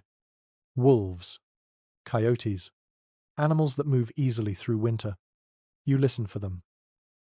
Nothing reaches you. Earth blocks scent. Sound fades. The shelter disappears into the land. It does not announce itself. Some interpretations suggest that underground shelters offered psychological safety as much as physical. The sense of being hidden reduced fear. Others argue that danger was simply less present in winter. Both ideas likely overlap. You hear a distant howl carried faintly through the soil. It arrives softened, almost unreal. The sound does not trigger panic. It passes. You feel your heartbeat remain steady. Your breathing does not change. Above ground, that same sound might sharpen senses. Below, it loses urgency. You turn your head slightly and feel the wall close. Solid, unmoving. The earth does not tremble. It holds. Sound, like cold, loses its edge underground. You realize now how much of winter hardship comes from constant stimulation. Wind noise, visual movement, unpredictable change. Remove those, and endurance becomes easier. You listen again. The fire settles deeper into embers. The sound shifts from crackle to occasional sigh. This signals warmth stored, not burning. The shelter has entered its quiet phase. You allow yourself to sink into it. Thoughts slow. Muscles soften. Snow continues to fall. Wind continues to move. Animals continue their paths. All of it happens above you. Down here, sound becomes a distant reminder rather than an intrusion. You breathe in, then out, matching the shelter's rhythm. And for the first time in a long while, winter sounds like something happening elsewhere. As the quiet settles more deeply, your thoughts drift from the practical to something softer. The shelter is doing its work so well that your mind has space to wander. Underground living does that. Once immediate danger recedes, reflection takes its place. You lean back against the wall and feel the earth press gently into your spine. It does not feel cold now. It feels present, steady, almost attentive. For many Native American communities, living within the earth was not only a response to winter, it carried meaning that extended beyond survival. The ground was not seen as inert matter. It was alive in its own way. It fed plants. It held water. It received the dead. It offered protection. You rest inside it now, surrounded on all sides. And it is difficult not to feel that symbolism settle into your body. Accounts passed down through oral traditions often describe the earth as a relative rather than a resource. A mother, a keeper, a place of return. Winter shelters dug into the ground reflected this worldview naturally. You did not hide from the earth. You returned to it. This idea appears quietly rather than dramatically. There are no altars here, no carvings demanding attention. Meaning is carried through use rather than display. You think about the shape of the shelter. Rounded walls, curved ceilings, nothing sharp, nothing aggressive.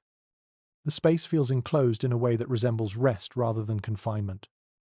Some anthropologists suggest that this resemblance to the womb was not accidental. Living underground during winter mirrored cycles seen in nature. Seeds lay beneath the soil until spring. Animals burrowed. Life retreated inward before emerging again.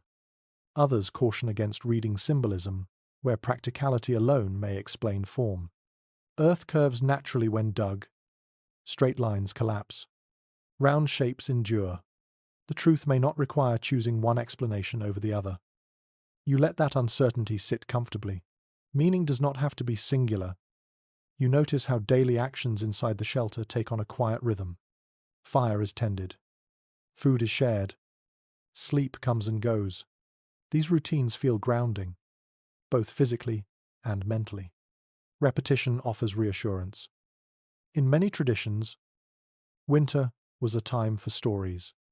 Long nights invited memory, history, lessons, and humor were carried through voice rather than written record. Underground shelters, quiet and protected, became ideal spaces for this exchange. You imagine voices rising softly now, stories unfolding slowly, children listening, eyes reflecting firelight, elders speaking with pauses that allow meaning to settle. The earth holds those voices gently. It absorbs sharp edges. It keeps stories close. Some researchers point out that ceremonial structures in certain cultures also incorporated earth, either partially or fully underground. While winter shelters were not ceremonial spaces themselves, the familiarity of living within the ground may have shaped how sacred spaces were conceived. You feel the connection without needing it explained. The shelter feels different from a surface building, more intimate, less separate from the land. You place your palm flat against the wall again. It feels cool and firm. There is comfort in that firmness. It does not shift. It does not argue.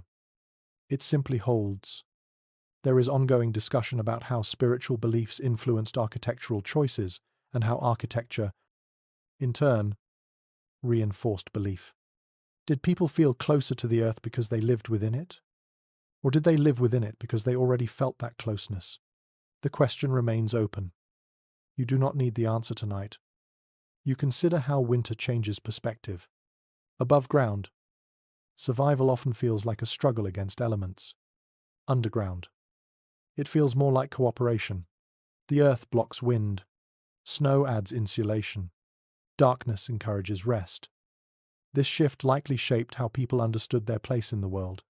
Not above nature. Not outside it. Within it. You feel that now as your breathing syncs with the stillness around you.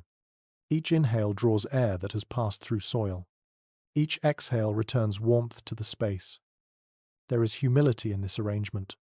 You depend on the earth not as a tool, but as a partner. Some traditions speak of gratitude offered to the ground when digging began, and when shelters were left behind in spring. Not formal ceremony, but acknowledgement, a recognition that taking space required respect. You imagine smoothing the walls carefully, not out of vanity, but courtesy. You are a guest here, even if the stay lasts all winter. You shift slightly and feel the bedding respond. The shelter adapts to you without complaint. Spiritual meaning here does not demand attention. It arises naturally from experience, from feeling protected when you know you should be cold, from hearing storms pass without reaching you, from waking alive after nights that could have taken everything. You understand now how living underground during winter might change how people viewed fear. Fear becomes quieter when danger feels manageable. Trust grows in its place. You close your eyes briefly and picture spring. The shelter will be left behind then. Not abandoned, but released. The earth will reclaim it slowly. Walls will soften. Roofs will sink. The space will return to the land. This impermanence matters. Shelters are not monuments. They serve a season, then fade. Life moves on. Some scholars note that this acceptance of impermanence contrasts sharply with later architectural traditions focused on permanence and dominance. Underground winter homes emphasize cycles rather than conquest. You feel aligned with that idea now. There is no urge to mark this place forever. It exists to serve, then disappear. You open your eyes and look around the dim interior. Firelight flickers gently. Shadows move slowly. The space feels calm. The earth holds you without asking anything in return beyond care. You settle deeper into that feeling, letting thoughts soften, letting the shelter do what it has done for generations. Hold, protect, teach, and as the quiet deepens again, you feel not hidden, but held. You notice the presence of children in the shelter not by noise, but by how naturally they belong here. They move carefully without being told. They settle into spaces that already feel familiar. For them, underground life is not a response to danger. It is simply home. A child lies curled against a wall, half wrapped in a hide, breathing evenly. There is no fear in their posture, no tension held in small shoulders. This space does not feel temporary to them. It feels normal. For many communities, children were raised through winters underground year after year. The shelter was not a last resort. It was a seasonal rhythm. Just as summer brought movement and openness, winter brought stillness and enclosure. Evidence from long-occupied sites shows wear patterns that suggest years of repeated use by families. Small handprints pressed into packed earth, smoothed edges at child height. These traces speak quietly of daily life rather than crisis. You watch how children adapt to the dimness. Their eyes adjust quickly. They know where objects belong. They navigate by memory and touch as much as sight. Darkness here is not frightening. It is expected. This familiarity begins early. Children learn how to move slowly, how to keep their voices low, how to stay warm without being told. These lessons are not formal. They are absorbed through observation. You think about how different this is from learning danger through warning. Here, caution is modeled rather than explained. A child sees how an adult approaches the fire, how they duck through the entrance, how they pause to let cold settle before moving deeper inside. The shelter teaches through repetition. There is strong indication that winter shelters were places of learning as much as protection. Skills that could not be practiced outside during cold months were refined here. Tool repair, weaving, storytelling, observation. Children watched hands work. They learned patterns by seeing them repeated. Knowledge passed quietly, without instruction needing to be declared. You notice a child tracing lines in the dirt floor with a finger, copying shapes seen on tools or hides. No one stops them. This play is practice. Some researchers point out that the contained space of underground shelters created an environment where children were rarely out of sight. Supervision happened naturally. Risk was managed through proximity rather than rules. You imagine a child drifting to sleep, listening to voices murmur softly. Stories fold into dreams. The shelter becomes associated with safety and warmth rather than confinement. This early association matters. Fear is learned. So is calm. You feel how the shelter dampens sudden sounds. A dropped object does not echo harshly. A raised voice loses its edge quickly. Children grow up without constant auditory stress. Their nervous systems settle into the rhythm of winter underground. There is discussion among scholars about how this environment influenced social development. Some suggest that close quarters fostered cooperation and patience. Others argue that children also learned restraint because space demanded it. Both may be true. You notice how adults respond to children here. Corrections are gentle. Movements are slowed rather than restricted. The shelter itself enforces limits. Running is not possible. Shouting is unnecessary. You sit quietly and feel how the space shapes behavior without commands. Children adapt to temperature shifts instinctively. They pull coverings closer when cold. They loosen them when warm. These adjustments happen without drama. You imagine how such early exposure builds body awareness. Cold is not an enemy. It is a condition to be managed. One subtle observation from preserved sites is how smaller sleeping spaces were often positioned between larger ones. This suggests children slept protected on all sides. Warmth pooled around them naturally. You watch a child wake briefly, shift position, then fall back asleep. No panic, no confusion. The shelter feels consistent. Consistency is a powerful teacher. Outside, winter continues its quiet pressure. Inside, children grow, learn, and rest without needing to understand the danger held at bay. You think about memory. For a child raised this way, winter underground would not stand out as hardship. It would be remembered as time spent close to family, stories told, food shared, snow heard faintly above. Only later might they realize how much protection the shelter offered. There is some uncertainty about how children perceived the transition between seasons. Did leaving the shelter in spring feel like relief or disruption? Did openness feel freeing or exposed? Evidence does not answer this fully. You imagine the moment of emergence. Light feels stronger. Space feels wider. The child steps out, blinking. Used to enclosure. The world looks different. But that is later. For now, winter holds. And the shelter continues to shape young bodies and minds quietly. You feel a sense of continuity here.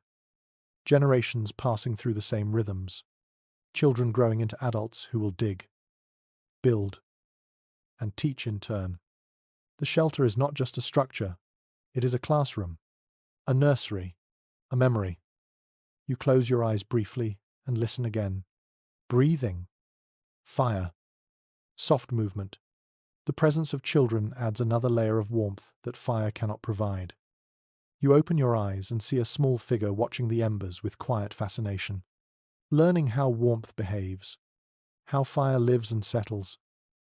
This knowledge will stay with them. The shelter has done more than keep bodies alive.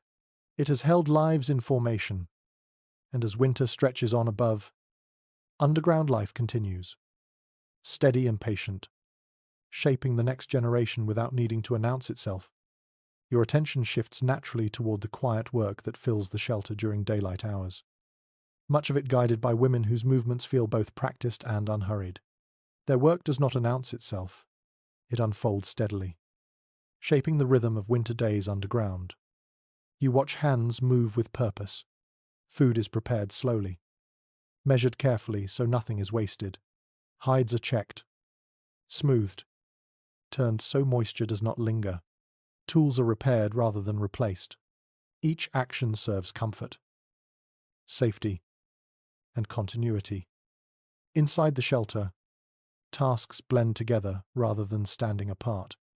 Someone tends the fire. Someone else prepares food nearby, careful not to crowd smoke paths. Another person mends a tear in a hide, needle moving in and out with quiet precision. These activities happen in shared space, layered rather than separated. Material remains from winter dwellings suggest that much of daily labor happened indoors during the coldest months. Grinding stones worn smooth, bone tools polished by repeated handling, fibers twisted into cordage. These marks speak of hours spent working slowly while weather raged above. You notice how posture matters. Work is done sitting or kneeling rather than standing. This conserves heat and energy. It also keeps movements contained, preventing unnecessary airflow. One easily missed detail is how women positioned themselves relative to the fire, close enough to benefit from warmth, far enough to avoid smoke. This balance required awareness, learned through repetition rather than instruction.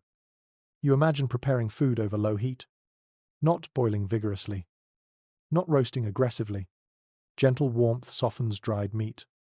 Roots are warmed just enough to release flavor. Cooking here supports digestion rather than impressing appetite. There is solid evidence that women were primary keepers of winter knowledge within many communities. They understood how long food would last, how bedding needed to be refreshed, when ventilation required adjustment. This knowledge passed quietly from one generation to the next. You observe how these tasks shape time. Hours pass without urgency. There is no rush to finish. Winter rewards patience.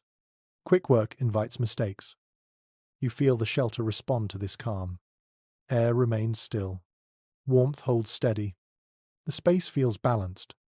Some accounts suggest that winter work underground provided a rare opportunity for focus. Outside, distractions faded. Attention narrowed to immediate needs. This concentration allowed skills to deepen. You watch someone teaching a younger person how to twist fibers evenly. Hands guide hands. No lecture follows. Learning happens through touch and repetition. The shelter supports this teaching naturally. Close quarters mean mistakes are seen and corrected gently. Knowledge does not drift away. You notice how tasks rotate throughout the day. Someone who prepared food earlier now rests. Another person takes over fire tending. This sharing prevents exhaustion. Energy remains evenly distributed. There is ongoing discussion among scholars about how labor was divided during winter months. Some evidence suggests flexibility rather than rigid roles.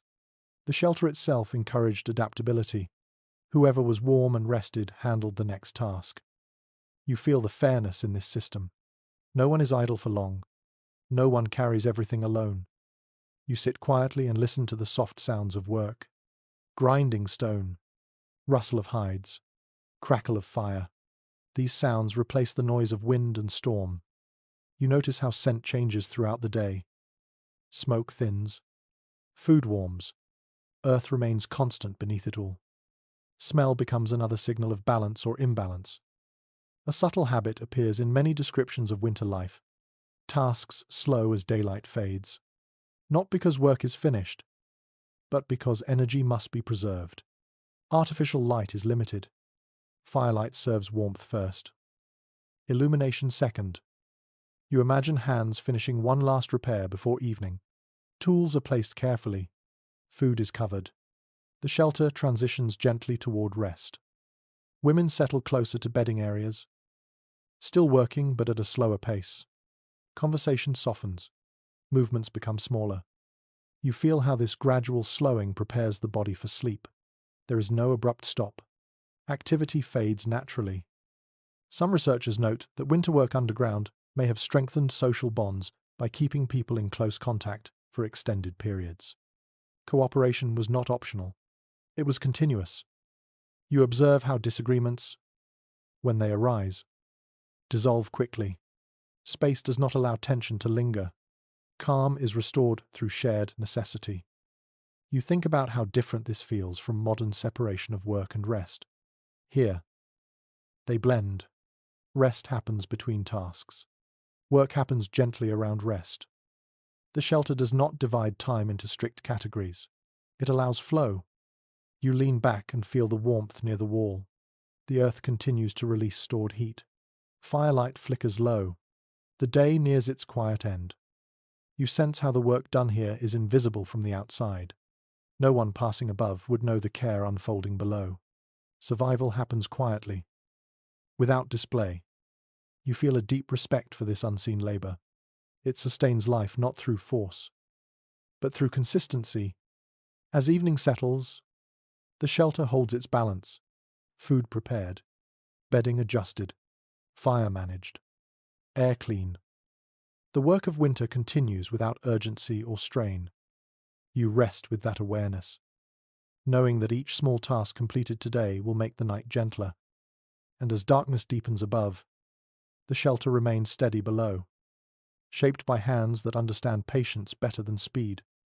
As evening approaches, you feel the moment when the outside world releases those who have been working in the cold. The shelter senses it before you do. The air shifts slightly. The fire waits to be fed. The entrance becomes a threshold of return rather than departure. You hear movement first. Footsteps muffled by snow. Breath drawn sharp by wind. The sound reaches you softened and delayed, giving you time to prepare. Someone is coming back from the cold. The entrance opens briefly. A rush of pale air spills inside, heavy and slow. It does not travel far. It gathers near the opening. Obedient to the design you shaped earlier, a figure ducks and crawls in, shoulders brushing earth, movements careful and practiced. You watch how the cold peels away in stages. Snow falls from clothing near the threshold. Breath clouds once, twice, then fades. The body pauses, letting warmth reclaim it before moving deeper inside. This ritual repeats every evening. It is never rushed. Returning too quickly drags winter with you. You notice how the men who return from outside do not speak right away. They listen first. They feel the shelter settle back into balance. Only then do words come. Quiet and few. Evidence from winter dwellings suggests that this transition period mattered greatly. Sudden shifts in temperature strain the body. Allowing warmth to return gradually prevents shock and fatigue. You feel the relief spread through the space as another body adds its heat. The shelter warms almost imperceptibly. Firelight reflects off tired faces. Muscles relax. Someone reaches toward the hearth and adds a small piece of fuel. Not much, just enough to support what is already there. Fire responds gently. You observe how outer layers are loosened or removed. Damp clothing is placed near the fire but not too close. Steam rises briefly, then fades. Moisture leaves fabric rather than skin. This practice appears often in descriptions of winter survival. Managing dampness is as important as managing cold. Wet clothing drains heat relentlessly. You notice how returning workers stretch slowly. Joints stiffen quickly in winter. Gentle movement restores circulation. No one forces it. The shelter provides time. There is clear agreement that winter work outside was limited to necessity.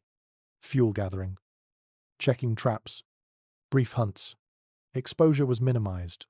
The shelter made this strategy possible by reducing the need for constant movement. You imagine the outside world now. Snow deepening, light fading, wind sharpening. Each return feels earned. Conversation begins softly. Short exchanges. Observations shared without embellishment. Where snow drifted. Where tracks crossed. What the weather promises next. These details matter. They guide decisions for tomorrow.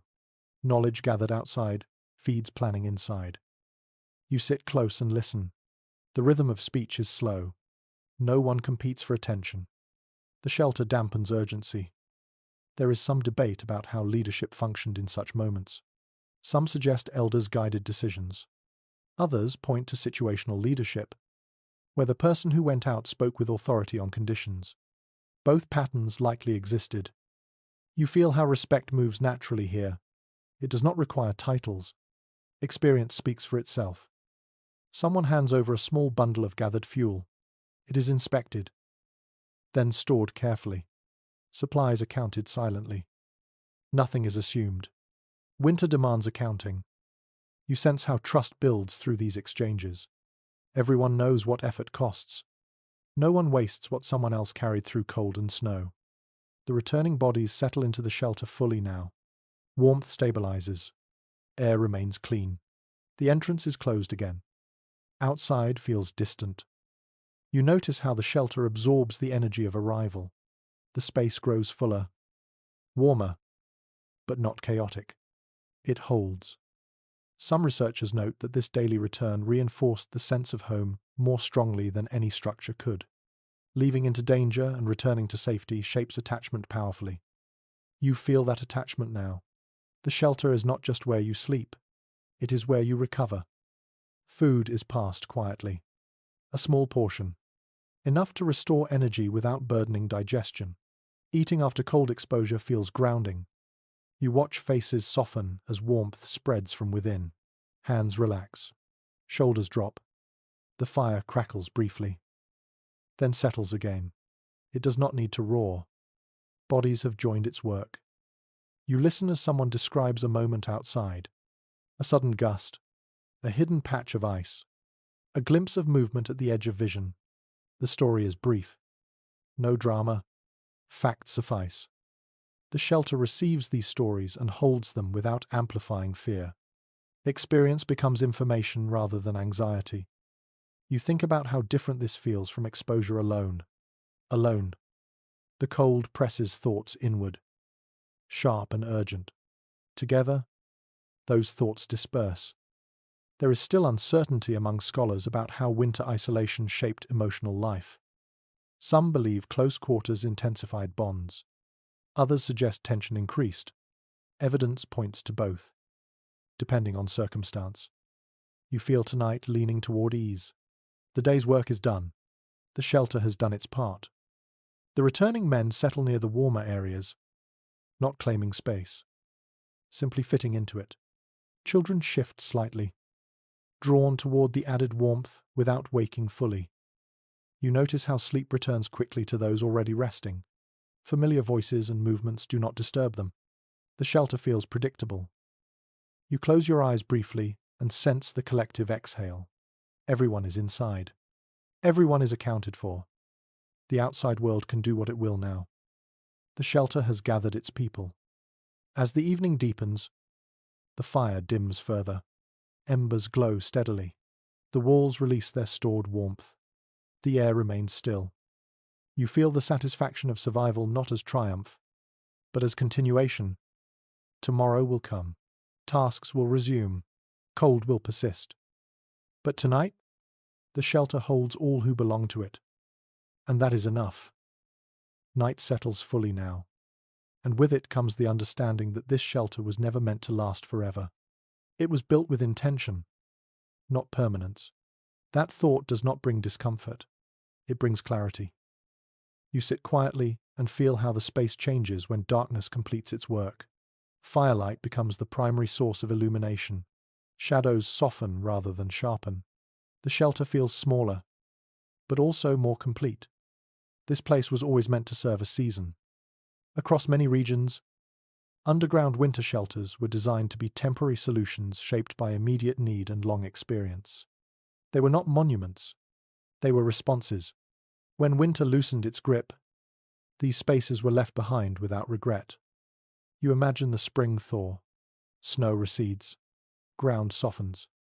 The shelter, once so vital, becomes unnecessary. People move back into lighter dwellings. Life lifts upward again. Material traces support this pattern. Many winter shelters show signs of careful abandonment rather than collapse. Fires extinguished cleanly. Tools removed. Openings left uncovered. The earth was allowed to reclaim what it had held. You think about the contrast with structures meant to endure. Those require constant defense against decay. These do not. Their strength lies in accepting impermanence. You lean back and rest your head against the wall. The earth presses gently, as if aware that this arrangement will not last. That awareness does not weaken the shelter. It defines it. Some interpretations suggest that the temporary nature of winter shelters reduced the psychological burden of maintenance. There was no expectation of legacy, only function. When function ended, so did obligation. You feel how freeing that is. Living underground during winter required effort, but not endless repair. Walls were smoothed, roofs maintained, fire managed. But no one expected the shelter to survive years of neglect. It existed within a cycle. This acceptance shaped behavior. People cared for the space without clinging to it. Respect did not require permanence. You imagine returning to this site after spring. The roof has sagged slightly. Earth has softened edges. Snowmelt has blurred lines. The shelter is already becoming landscape again. No loss is felt. The work it did is complete. There is discussion among scholars about whether some winter shelters were reused year after year. Evidence suggests both possibilities. Some locations were returned to repeatedly. Others were used once and released. Conditions likely dictated choice. You imagine recognizing a familiar slope next winter, remembering where the ground held firm, digging again, not restoring an old shelter, but creating a new one informed by memory. Knowledge persists even when structures do not. You feel how this approach to building shapes mindset. The goal is not to dominate land, but to adapt to it briefly, to borrow space rather than claim it. This stands in contrast to later traditions that emphasized ownership and permanence. Underground winter shelters reflect a relationship with land that values flexibility. You sit quietly and let the fire burn low. Embers glow softly. The shelter feels complete in this reduced state. Night deepens. Breathing slows around you. Children sleep. Adults rest. The shelter holds everyone equally. You think about how little remains visible from above. Snow covers the roof. Wind passes over. The shelter disappears into the terrain. This invisibility offers safety, but also humility. The land does not bear scars of occupation. It carries memory only briefly. Some researchers suggest that this approach reduced conflict by limiting permanent claims to territory. When structures do not mark land indefinitely, boundaries remain fluid. Movement remains possible. You feel that fluidity now. Even as you rest, you are not fixed. You are waiting. The fire settles into embers fully now. The glow dims. Walls release their stored warmth slowly. The shelter shifts from active protection to passive holding. You draw a hide closer around your shoulders. The movement is small. The effect is immediate. The night is deep. Outside, stars hang unseen above snow clouds. Inside, time stretches gently. You feel no pressure to fill it. The shelter encourages stillness, not forced stillness, earned stillness. You consider how this temporary space has shaped the day. It slowed movement. It narrowed focus. It encouraged cooperation. It softened fear. These effects will linger even after the shelter is gone. You realize now that underground winter living was never about hiding from life. It was about waiting wisely. Waiting for light. Waiting for warmth. Waiting for movement to return. You close your eyes and listen one last time. Fire breath. Gentle breathing. Distant wind softened into nothing. The shelter holds, and when winter finally releases its grip, this place will let go without resistance. You rest with that knowledge, comforted by the idea that survival does not require permanence. It requires timing. You begin to notice patterns in the shelter that extend beyond warmth and protection. The space shapes behavior as much as it holds bodies. Every movement, every placement of objects, every breath interacts with the structure to create rhythm. Winter underground is as much choreography as architecture. You shift slightly and feel how the floor responds. Packed earth, layered hides, and mats combine to produce surfaces that guide movement gently. You step carefully to avoid disturbing the balance. Even small gestures have consequences in such an environment. Archaeological evidence consistently shows that pathways inside underground shelters were deliberate. Narrow aisles between bedding and storage areas guided circulation. These channels prevented accidental disturbance of bedding or stored provisions. Movement becomes predictable, efficient, and calm. You pause and notice how this physical arrangement affects interaction. People do not bump into one another. Tasks are completed without crowding. Space teaches coordination naturally. One subtle observation is how sound behaves in these pathways. The shelter muffles footsteps. Voices carry less distance. Each sound becomes measured. Intentional. Noise is not silenced, only controlled. Awareness is required without effort. You look toward the storage corner again. Food remains covered, carefully arranged, and easily accessible. This order is not arbitrary. It ensures survival while minimizing stress. Predictability matters as much as warmth or fuel. A curious pattern appears in the placement of tools and materials. Those used most frequently are closest to work areas. Less essential items reside farther away. This natural hierarchy reduces unnecessary movement and preserves energy during cold months. You observe how bodies adapt to these conditions. People move slowly, deliberately. Gestures are measured. Even speech is restrained, conserving energy and reducing disruption of shared warmth. There is evidence that these patterns influenced social dynamics. Shared space encourages cooperation. Proximity teaches awareness of others. Survival depends on coordination rather than hierarchy alone. Leadership arises from experience and necessity rather than formality. You imagine someone passing through the shelter, tending the fire, adjusting a hide, checking food. Every motion is performed with awareness of others. No one acts in isolation. Some researchers suggest that underground living during winter influenced conflict resolution. Close quarters require diplomacy. Noise and disruption cannot be tolerated. Minor disagreements are resolved quickly to maintain safety and comfort. You notice how the shelter encourages attentiveness to subtle cues. Breath, posture, and sound all communicate information. Eyes adjust to dim light. Hands feel textures. Awareness becomes second nature. A subtle but revealing detail from excavated sites is how sleeping areas were arranged to maximize warmth. People positioned themselves near walls, around fire, or in clusters. Thermal efficiency was achieved without explicit instruction. You sense how much of this learning occurs informally. Observation, imitation, repetition. Children watch adults. Adults watch each other.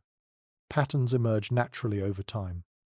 Outside, winter continues its work. Wind presses against trees. Snowdrifts form quietly. Light fades and shifts as the day moves slowly toward evening. Inside, the shelter maintains constancy. Temperature remains stable. Sound is muted. Movement is smooth. You feel how the shelter shapes perception. Time seems slower. Energy stretches further. Small tasks gain significance. Unnecessary movements fade. The mind adjusts to patience. One debated aspect among scholars is whether this environment affects perception of risk. Some argue that predictable shelter conditions reduce anxiety. Others suggest that confinement intensifies tension. Both appear in different circumstances and regions. You consider your own awareness of space. Each corner, each wall, each object carries information. Small adjustments produce measurable effects on comfort. You recognize the importance of careful placement, observation, and responsiveness. The fire glows low in the hearth. Embers provide warmth and light without overwhelming. The ceiling absorbs heat gradually and releases it evenly. The air remains calm. The shelter breathes with the rhythm of its inhabitants. You notice the layering of materials around you: hides, mats, grass, and earth combine into a system that sustains life without demanding constant attention. Each element interacts with others to create stability and warmth. This interplay extends beyond physical properties. The shelter teaches awareness. It encourages cooperation. It imposes a gentle structure on daily life, guiding behavior as surely as walls guide movement.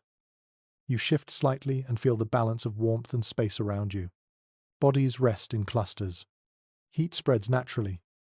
Movement is minimal but effective. Outside, winter remains indifferent. Inside, patterns emerge, teaching rhythm and patience. Survival becomes embedded in behavior rather than imposed externally. You close your eyes and listen to the soft crackle of fire and quiet breathing around you. The shelter absorbs noise, stabilizes temperature, and preserves energy. You realize now how intimately life, space, and survival are intertwined underground. The shelter is more than protection. It is a teacher, a guide, and a living system.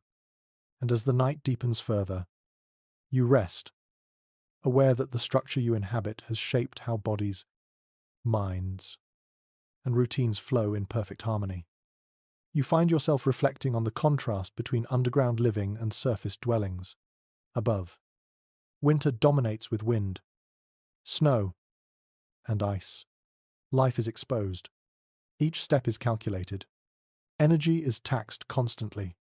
Below, within the shelter, everything moves slowly and predictably.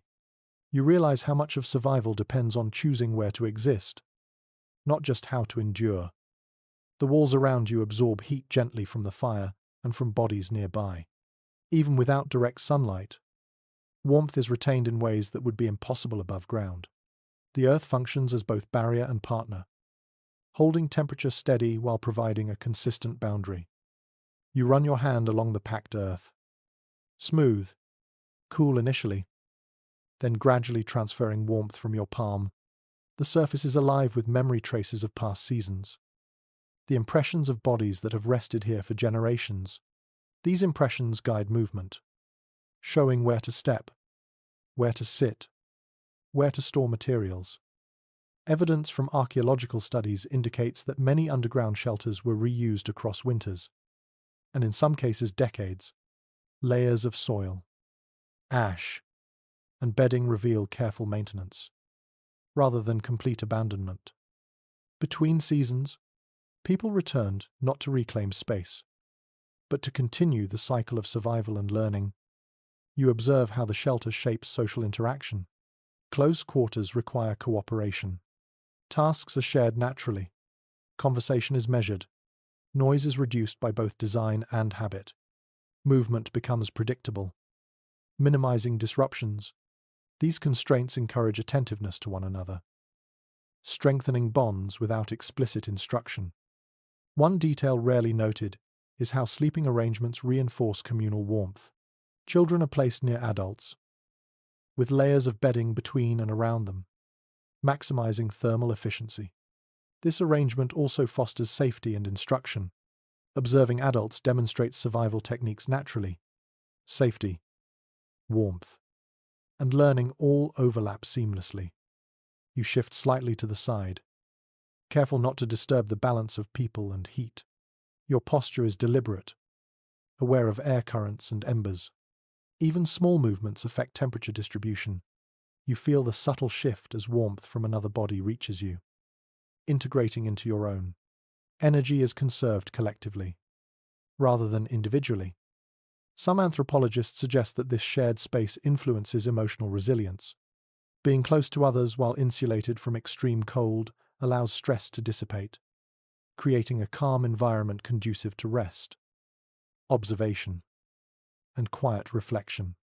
Others argue that tensions can emerge in close quarters, but evidence shows that routines, attention to airflow, and shared responsibility mediate conflicts effectively. Food is another aspect that intertwines with social structure. Rations are prepared and shared equitably.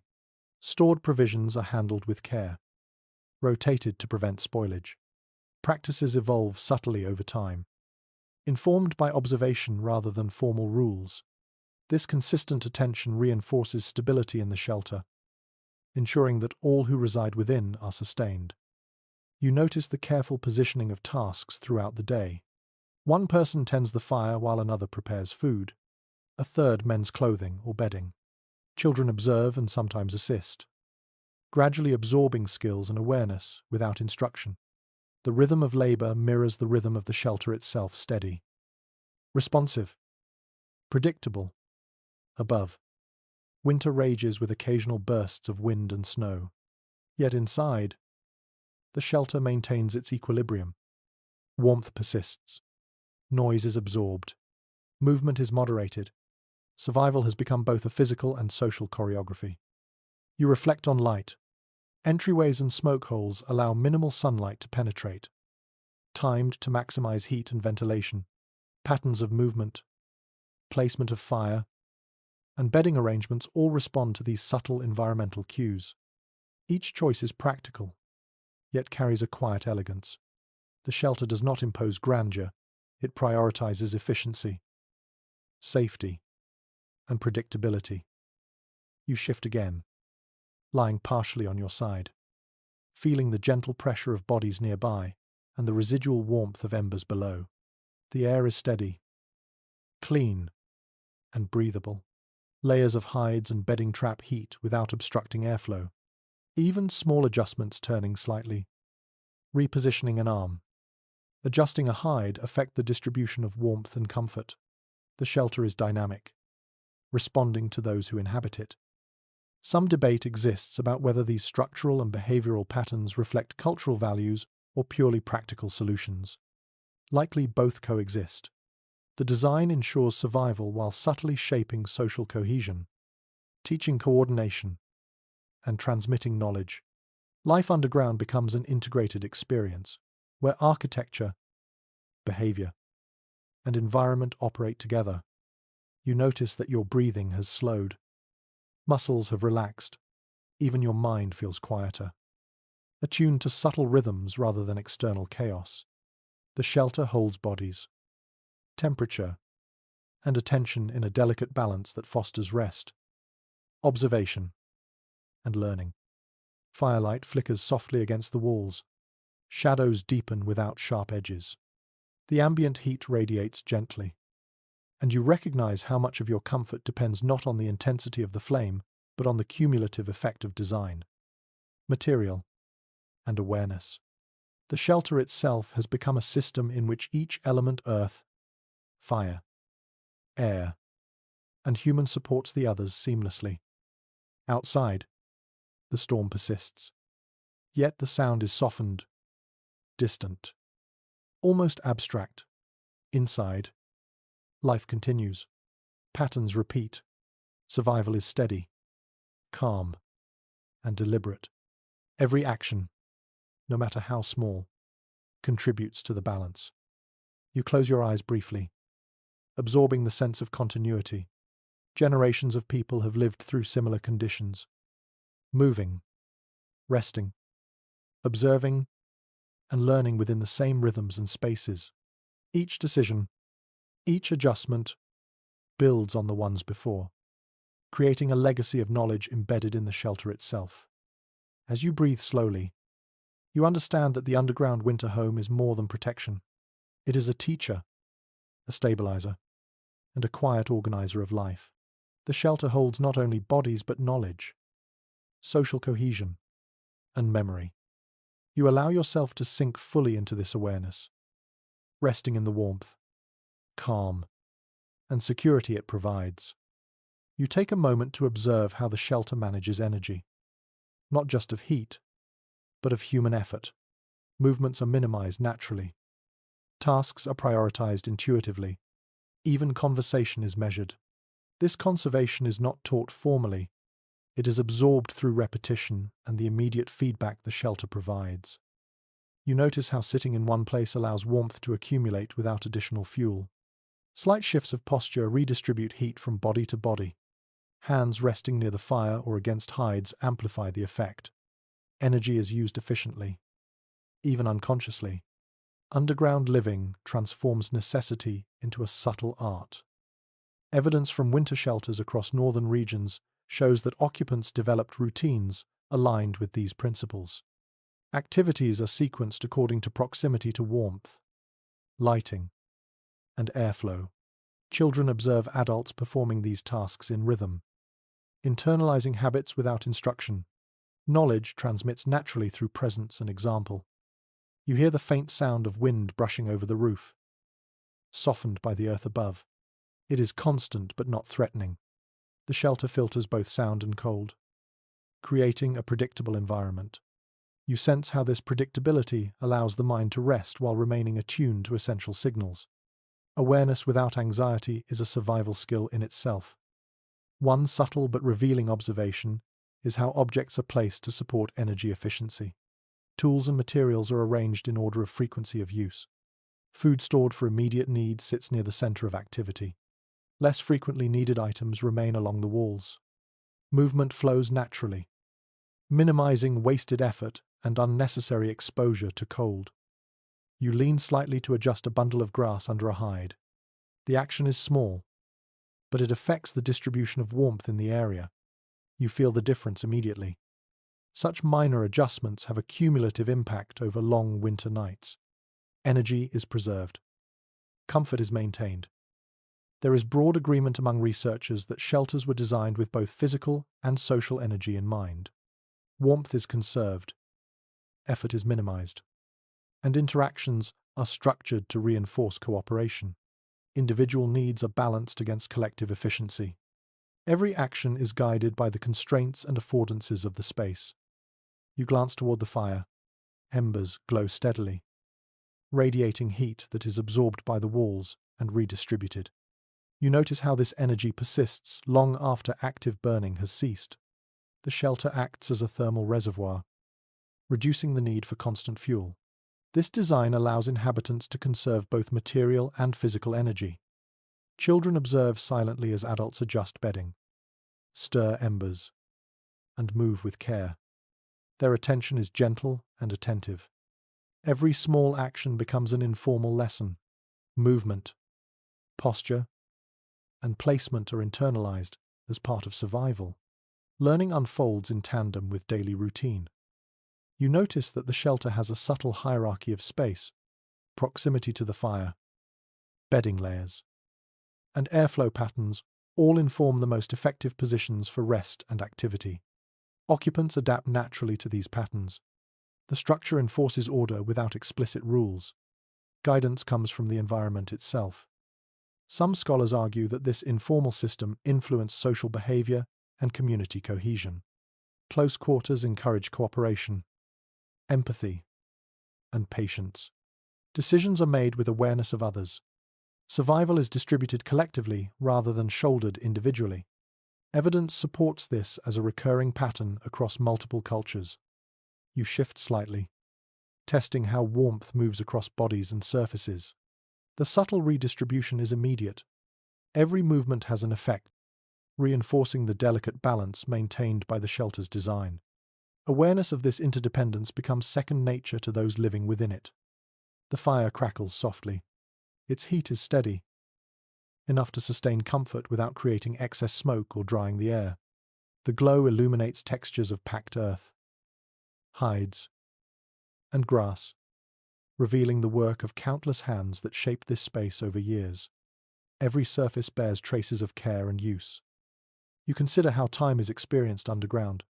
Without dramatic external cues, the rhythm of tasks, movement, and rest defines the passage of hours. Sleep, activity, and quiet observation become integrated into a continuous flow. The shelter enforces temporal patterns that support survival. A subtle but important observation in ethnographic studies is that the arrangement of space encourages vigilance without tension. Individuals notice minor shifts in temperature, airflow, and sound. Awareness is maintained not through anxiety, but through interaction with the environment. The shelter teaches attentiveness naturally. You stretch slightly, feeling the warmth of the earth beneath and the subtle heat radiating from adjacent bodies. The shelter operates as a single system. Fire, earth, humans, and stored materials interact to create stability. Each component depends on the others. Efficiency is systemic rather than individual. Outside, winter continues its relentless course. But inside, the shelter maintains equilibrium. Predictability allows energy to be conserved and mental focus to sharpen. Comfort is achieved through alignment with the natural rhythms of the space. You lie back, closing your eyes briefly, listening to soft breathing, crackling embers, and distant muted wind. Every element of the shelter works in harmony, shaping behavior, conserving energy, and supporting life in ways that are subtle but profound. As night deepens further, you feel a profound sense of integration. The shelter holds warmth, safety, and routine. It teaches rhythm, cooperation, and awareness without words. Winter is present, but manageable. The earth and its layers of care shape experience continuously, guiding survival through quiet, deliberate design. You begin to notice the subtle rhythm of departure as winter loosens its hold. Leaving the shelter is never sudden. It is a process, marked by careful preparation and awareness. The world outside remains harsh. Even as daylight grows, the cold retains its bite. Survival does not end with winter's passing, and the shelter prepares its inhabitants for transition. You rise slowly, testing your muscles after long hours of minimal movement. Stretching is deliberate. Every joint, every tendon responds to gentle pressure. The shelter has allowed your body to conserve energy and maintain warmth. Movement now is not exhausting. It is methodical and intentional. You check the fire, which has burned low overnight. A few embers remain, holding residual heat. You add a small piece of fuel to bring it back to life, just enough to warm bodies preparing to leave. Flames respond gradually. Smoke rises steadily through the carefully shaped smoke hole. The air remains breathable. Nothing is rushed. The shelter holds. It has done its work. You notice how quiet it has become. Yet the air retains the memory of warmth. The layers of earth, hides, and bedding continue to release heat slowly, ensuring comfort even as people begin the transition outward. You observe others beginning the process. Bodies stretch and shift. Hides and coverings are adjusted. Small tasks are performed in sequence, gathering remaining food, inspecting stored items, checking tools, smoothing bedding to prevent collapse. Each movement follows a rhythm refined through experience. Material evidence from winter shelters indicates that leaving was often as deliberate as entering. Floors were swept. Fire embers were extinguished or buried slightly to prevent accidental ignition. Tools and supplies were secured. Entrances were left accessible but unobstructed. These measures ensured the shelter could serve again if needed. You watch a younger member of the group observe carefully. Hands mimic the motions of adults. Knowledge is passed through participation, not instruction. Every step in leaving the shelter is itself a lesson in survival. Some scholars suggest that the structured routine of departure reduces anxiety and stress associated with leaving a safe environment. Moving from a protective space into uncertainty can be psychologically taxing. The shelter's design and the associated rituals of exit prepare occupants gradually. You check your own preparations. Clothing is layered appropriately. Outer garments are adjusted to prevent exposure to residual cold. Tools are gathered, small items wrapped securely. Movement is measured to preserve warmth while negotiating the transition from earth to open air. You pause briefly at the threshold, the entrance. shaped to moderate airflow, now functions to ease exposure. Cold air collects near the opening. Heavy but restrained, you allow it to brush against your body gradually. This momentary acclimation prevents shock. It is an unnoticed but essential part of survival. Once inside the threshold, you adjust the position of your body to move forward deliberately. Hands support your weight lightly. Feet find stable points. Every motion is calibrated to minimize heat loss and maintain balance. Outside, the landscape is cold but softened by snow. Wind patterns are familiar from daily observation. Snowdrifts show predictable accumulation. The path back to surface dwellings or activity sites has been monitored carefully during previous excursions. These observations inform the timing and manner of departure. Evidence suggests that families coordinated departures carefully. Timing, sequencing, and awareness of environmental conditions were shared knowledge. Success depended on collective attention rather than individual improvisation. You continue moving forward, feeling the difference in temperature and exposure with each step. The warmth retained from the shelter lingers. Reducing shock, energy is conserved. Your body responds predictably, as learned from repeated winters spent in similar conditions. The transition also reinforces social cohesion, coordination, mutual awareness, and subtle communication ensure everyone exits safely. Mistakes in timing or movement could result in discomfort, or worse. For those less prepared, a subtle but revealing practice appears in ethnographic records. People often left the shelter with staggered timing. Those better acclimated or carrying essential supplies moved first. Others followed carefully. Observing both air currents and terrain, this sequence minimized risk and maximized comfort. You notice the sound of snow underfoot is muted. The shelter has preserved your senses. Listening for obstacles or hazards is intuitive. Sight is adjusted to low contrast. Movement is deliberate. Awareness remains heightened without stress. You reach the final steps out of the shelter. The body is accustomed to transition. Breath is steady. Muscles cooperate. The mind remains calm. Winter is present, but no longer oppressive. Emergence into the open air is not abrupt. The shelter's preparation, design, and routines have guided each step. Energy remains conserved. Comfort persists. Despite exposure, the transition is complete, yet unnoticeable in its smoothness. You look back briefly. The entrance sits quietly under the snow.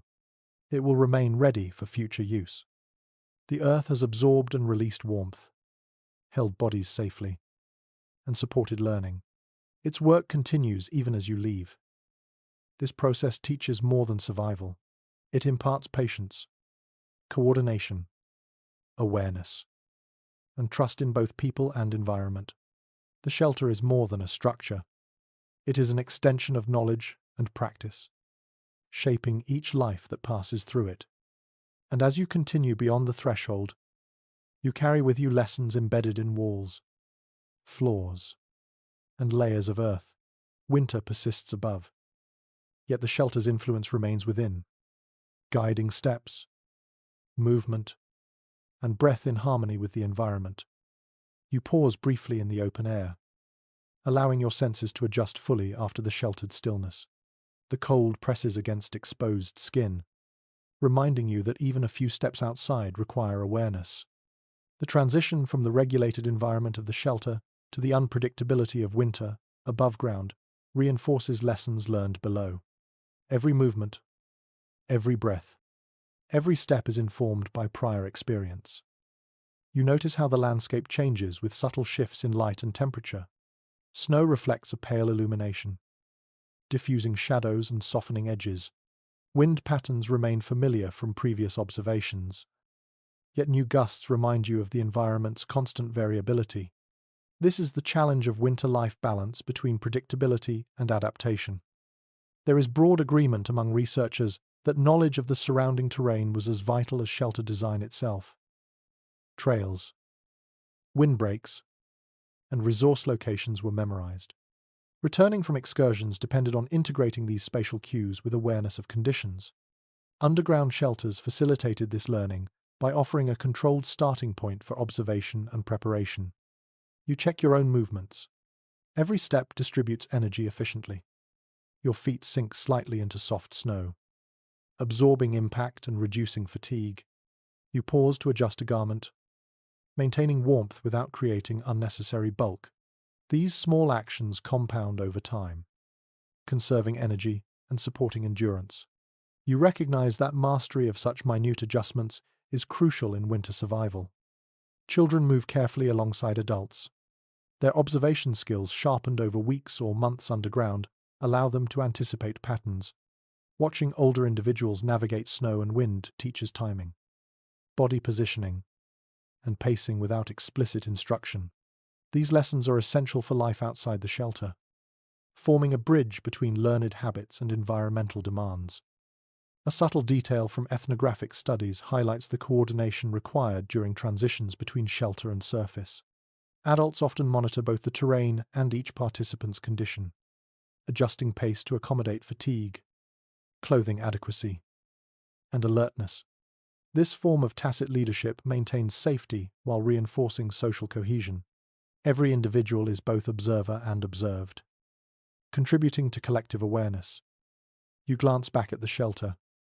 Snow accumulates softly on its roof, muffling its presence. The earth has reclaimed the surface partially, but the structure remains intact, ready for use again. Its impermanence is not a limitation. It is a feature, allowing future generations to replicate knowledge without burdening them with permanence. The shelter exists to serve a season, to mediate risk, and to transmit understanding through practice. You focus now on stored provisions carried from the shelter. Each bundle is positioned strategically, balancing accessibility with the need to protect against cold. Items required immediately are nearer the body, while less urgent supplies remain secured. These arrangements reflect accumulated knowledge about energy efficiency and risk management. They demonstrate foresight that integrates both practical and social considerations. You notice how wind interacts with these items. Careful positioning minimizes exposure. Lightweight covers stabilize contents without sealing them completely, allowing ventilation that prevents condensation. Each decision, though minor in isolation, cumulatively protects resources essential for survival. The rhythm of departure continues. Individuals adjust clothing layers as movement accelerates. Hands tuck mittens, scarves, or hoods into place. Balance is maintained even under shifting snow. The body moves intuitively, guided by experience developed underground.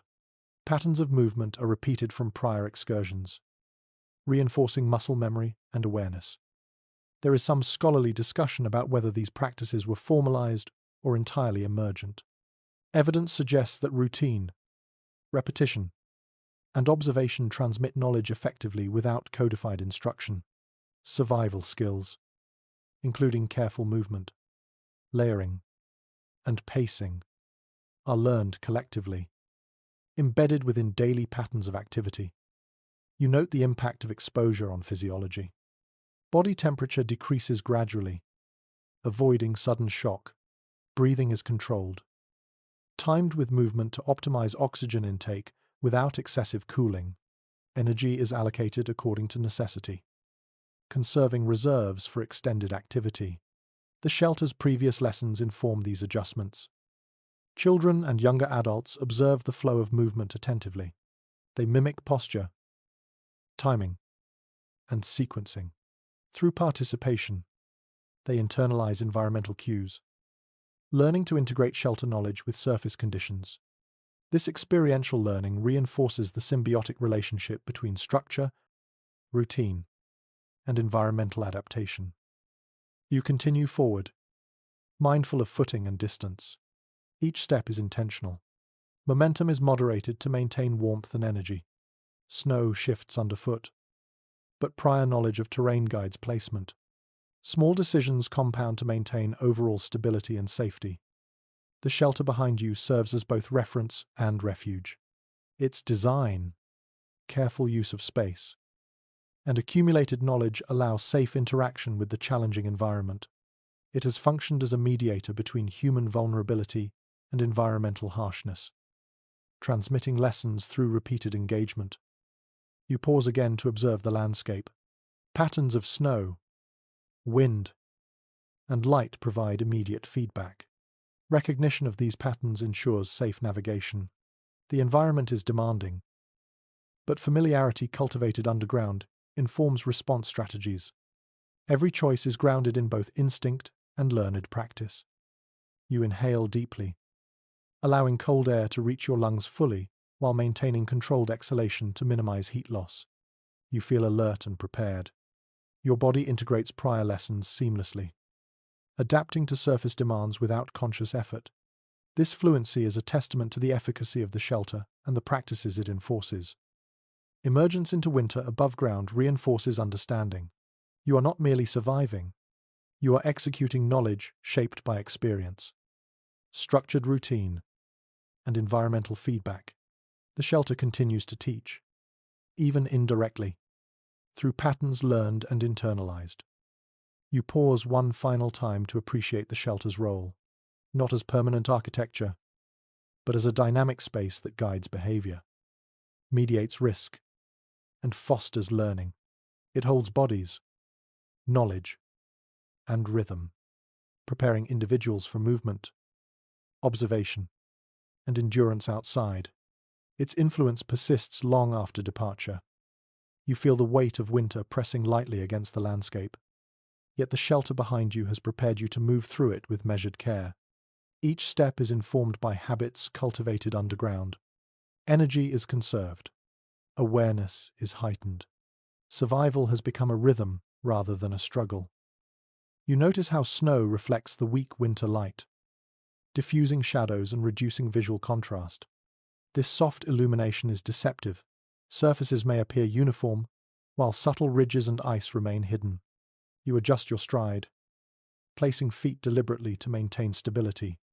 Knowledge from prior excursions, combined with instincts reinforced underground, guides each motion. Your body adapts without conscious calculation. Materials carried from the shelter are positioned for immediate accessibility. Dried food, fire-starting materials, and small tools are arranged carefully. Decisions about placement are guided by prior lessons, accessibility, protection from wind, and thermal retention. You adjust a bundle slightly, feeling how minor shifts affect balance and movement. Even small actions preserve energy over extended exposure. Children follow quietly, learning by observation. They watch adults coordinate movement, distribute weight, and maintain posture. Every adjustment teaches principles of energy conservation, spatial awareness, and environmental adaptation. Knowledge is embedded in routine, passed down through embodied practice rather than verbal instruction. Each repetition reinforces learning. You pause to assess the wind.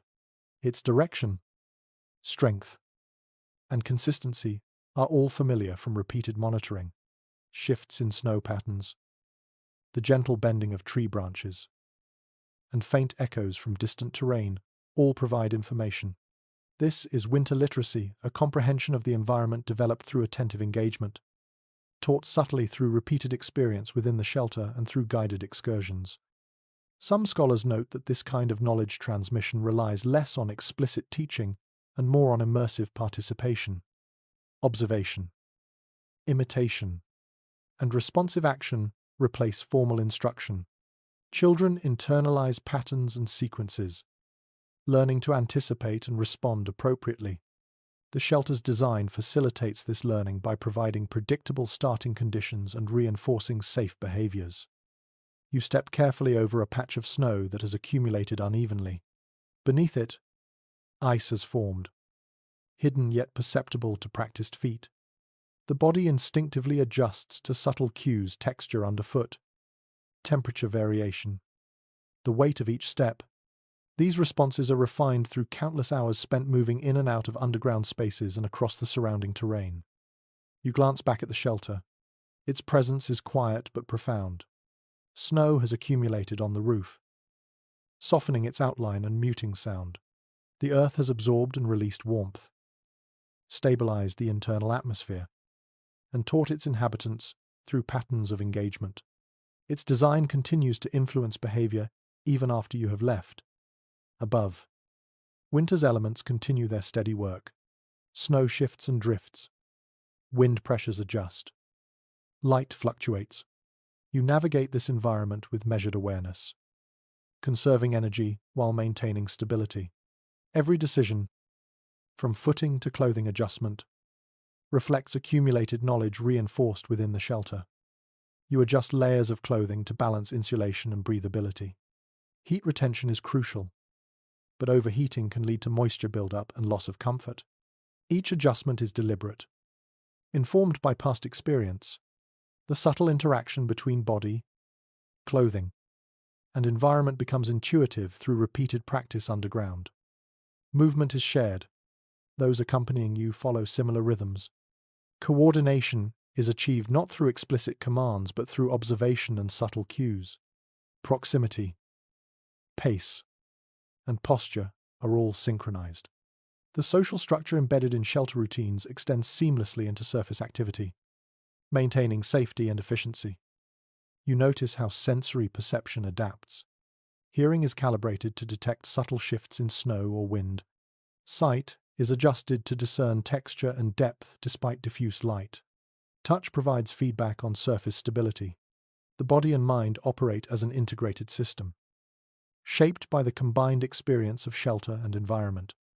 Small rituals persist. The fire left inside the shelter is monitored remotely, ensuring it does not reignite hazards while remaining a potential source of warmth for returning excursions. Stored provisions are checked periodically for moisture or displacement. These routines maintain equilibrium without creating urgency or stress. The landscape unfolds as a series of microenvironments: snowdrifts, icy patches, and slight inclines inform movement and timing. Knowledge acquired underground is applied continuously. Each step is informed by observation, memory, and instinct. You pause to adjust the balance of a carried bundle. Its weight distribution affects both stability and energy expenditure.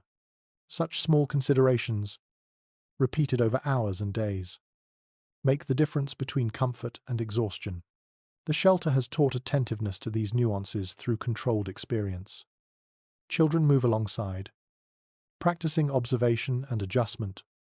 They learn not through instruction alone but through repetition, seeing adults respond to environmental cues, feeling terrain and snow underfoot, and gradually internalizing patterns for energy management.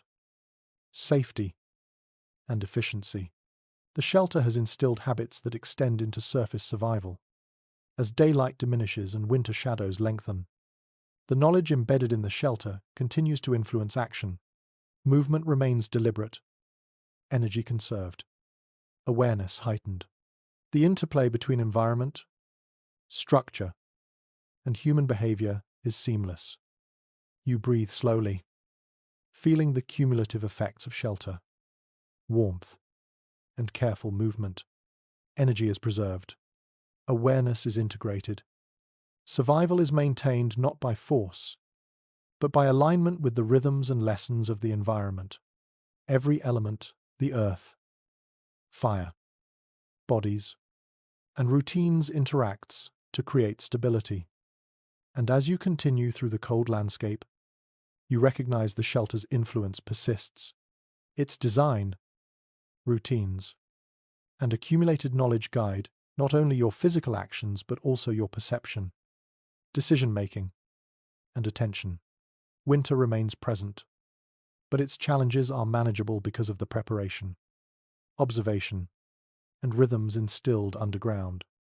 Night deepens, and with it comes a final period of quiet reflection. The day above ground has been navigated carefully, lessons reinforced, energy conserved. Now, as you prepare to return to the shelter or perhaps settle into rest elsewhere, you recognize how the space, routines, and accumulated knowledge have shaped survival. You pause to observe the patterns of snow and wind, noting how drifts form against natural barriers, how open spaces amplify exposure. Each observation builds on prior experience underground. The shelter has trained you to notice these subtleties, to integrate environmental cues with physical movement and social coordination. This awareness reduces risk and preserves energy. Returning indoors, if you choose, is a ritual in itself. Every step mirrors prior practice, crouching through entrances, adjusting posture to control airflow, managing layers of clothing to retain warmth. The shelter has prepared you to transition with minimal loss of heat and minimal exposure to cold air. Each movement is deliberate, almost choreographed, informed by habit, observation, and understanding of natural forces. Inside the shelter, the space remains steady. Embers glow softly, retaining warmth from prior use. The air is calm, filtered by packed earth, hides, and bedding. The shelter itself mediates energy, smoothing extremes of temperature and insulating bodies against the harsh environment outside. Walls and floor absorb residual heat, radiating it gently to maintain comfort. The quiet is profound. Noise and wind from above are filtered, leaving only the subtle rhythm of fire, breathing, and small movements. You notice how movement within the shelter remains deliberate. Pathways between bedding, storage, and fire are well established. Each step maintains balance and minimizes disruption to thermal and social equilibrium. Occupants adjust intuitively, coordinating movement with others without verbal instruction. Awareness extends beyond personal needs to encompass the comfort and safety of all within the space. Stored provisions are checked and organized. Bundles of dried meat, roots, and fire materials are arranged according to frequency of use. Proximity to activity zones, and thermal considerations. This system ensures minimal energy expenditure when accessing resources while protecting them from moisture or temperature fluctuations. Children observe adults performing these tasks, internalizing procedures without formal teaching, learning how survival depends on careful attention to detail. You shift slightly, adjusting a hide beneath your body. The layering of grass, bark, and hides distributes pressure and retains heat efficiently. Small adjustments in posture or material placement subtly influence warmth distribution. This responsiveness exemplifies the shelter's integration of design and behavior. The space is alive in function, responsive to movement, and instructive in practice.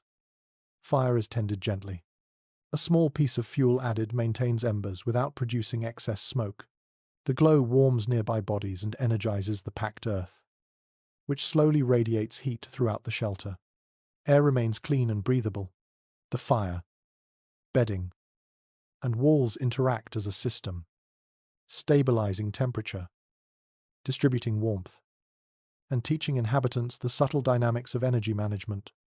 Children settle into clusters near adults, absorbing warmth and security.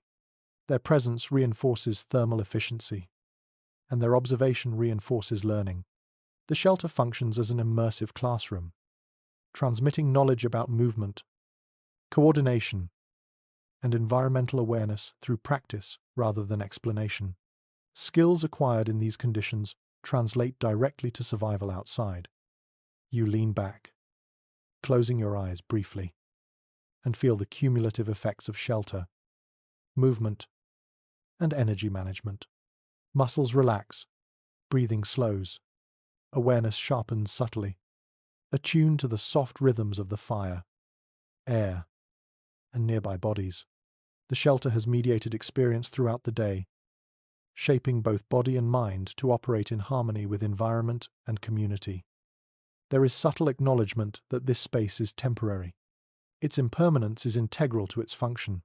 Materials and construction allow it to be built, used, maintained, and released without expectation of permanence. The shelter teaches adaptability, reinforcing that survival depends on flexibility, observation, and careful alignment with natural forces rather than permanent structures. You sense the cycles embedded in this space. Night follows day. Winter continues its course. The shelter supports survival in rhythm with environmental changes. Activities flow into rest. Observation flows into action. And learning continues through repetition and participation. The shelter becomes more than a refuge. It is a teacher, a stabilizer, and a repository of knowledge embedded in its design and daily routines. You breathe slowly, absorbing the quiet, warmth, and stability. The shelter holds bodies, resources, and attention, reinforcing awareness, cooperation, and survival strategies. Every movement, every adjustment, every observation contributes to equilibrium. The experience has been cumulative, extending from the earth beneath your hands to the cold landscape outside, and from the warmth of fire to the attentive rhythm of human activity within. As the night progresses, the shelter's influence consolidates. Individuals rest, embers glow steadily, air remains stable, energy is conserved, learning continues, often unconsciously, through the cycles of movement, care, and observation. The shelter, in its quiet presence, ensures that those who inhabit it are prepared for the ongoing demands of winter.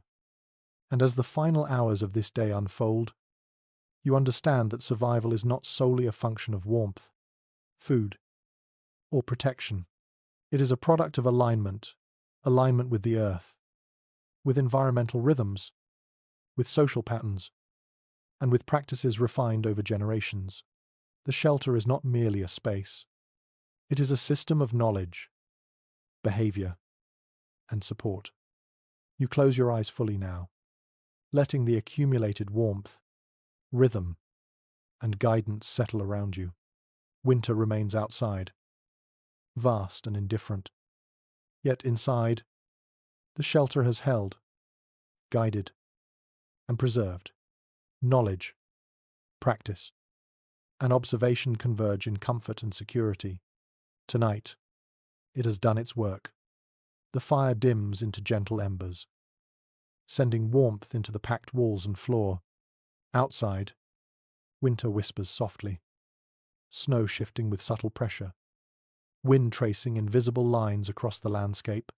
Inside, bodies rest in clusters, quiet and steady. The air carries the faint scent of smoke, hides, and dried provisions, a combination that feels grounding, familiar, and safe.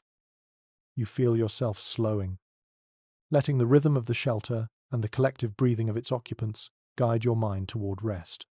Every movement, every adjustment, every breath has been carefully mediated throughout the day, training your awareness and conserving energy, guiding you toward calm. You notice how the shelter seems alive, responding gently to shifts in position, heat, and attention. Walls absorb warmth, fire radiates steady energy, and your body aligns naturally with these subtle flows. The presence of others adds depth to the warmth, both physical and emotional. Even children, small and observing, reinforce the sense of security and continuity. Patterns of movement, care, and observation converge in this enclosed space, creating a gentle harmony that feels protective and enduring. Outside, winter remains vast and indifferent, yet you are cushioned from its harshness. The shelter has done more than preserve life, it has shaped perception, imparted knowledge, and nurtured cooperation. Each breath you take is absorbed into the rhythm, each heartbeat aligning with the quiet pulse of the space. The accumulated lessons of movement, energy, and observation settle softly into your mind. You feel safe, steady, and held, ready to drift into rest. With eyes closed, your body and mind relax fully. Comfort flows gradually, warmth lingers, and attention softens. Tonight, the shelter holds you completely, protecting, guiding, and steadying you as winter continues beyond the walls. Sweet dreams.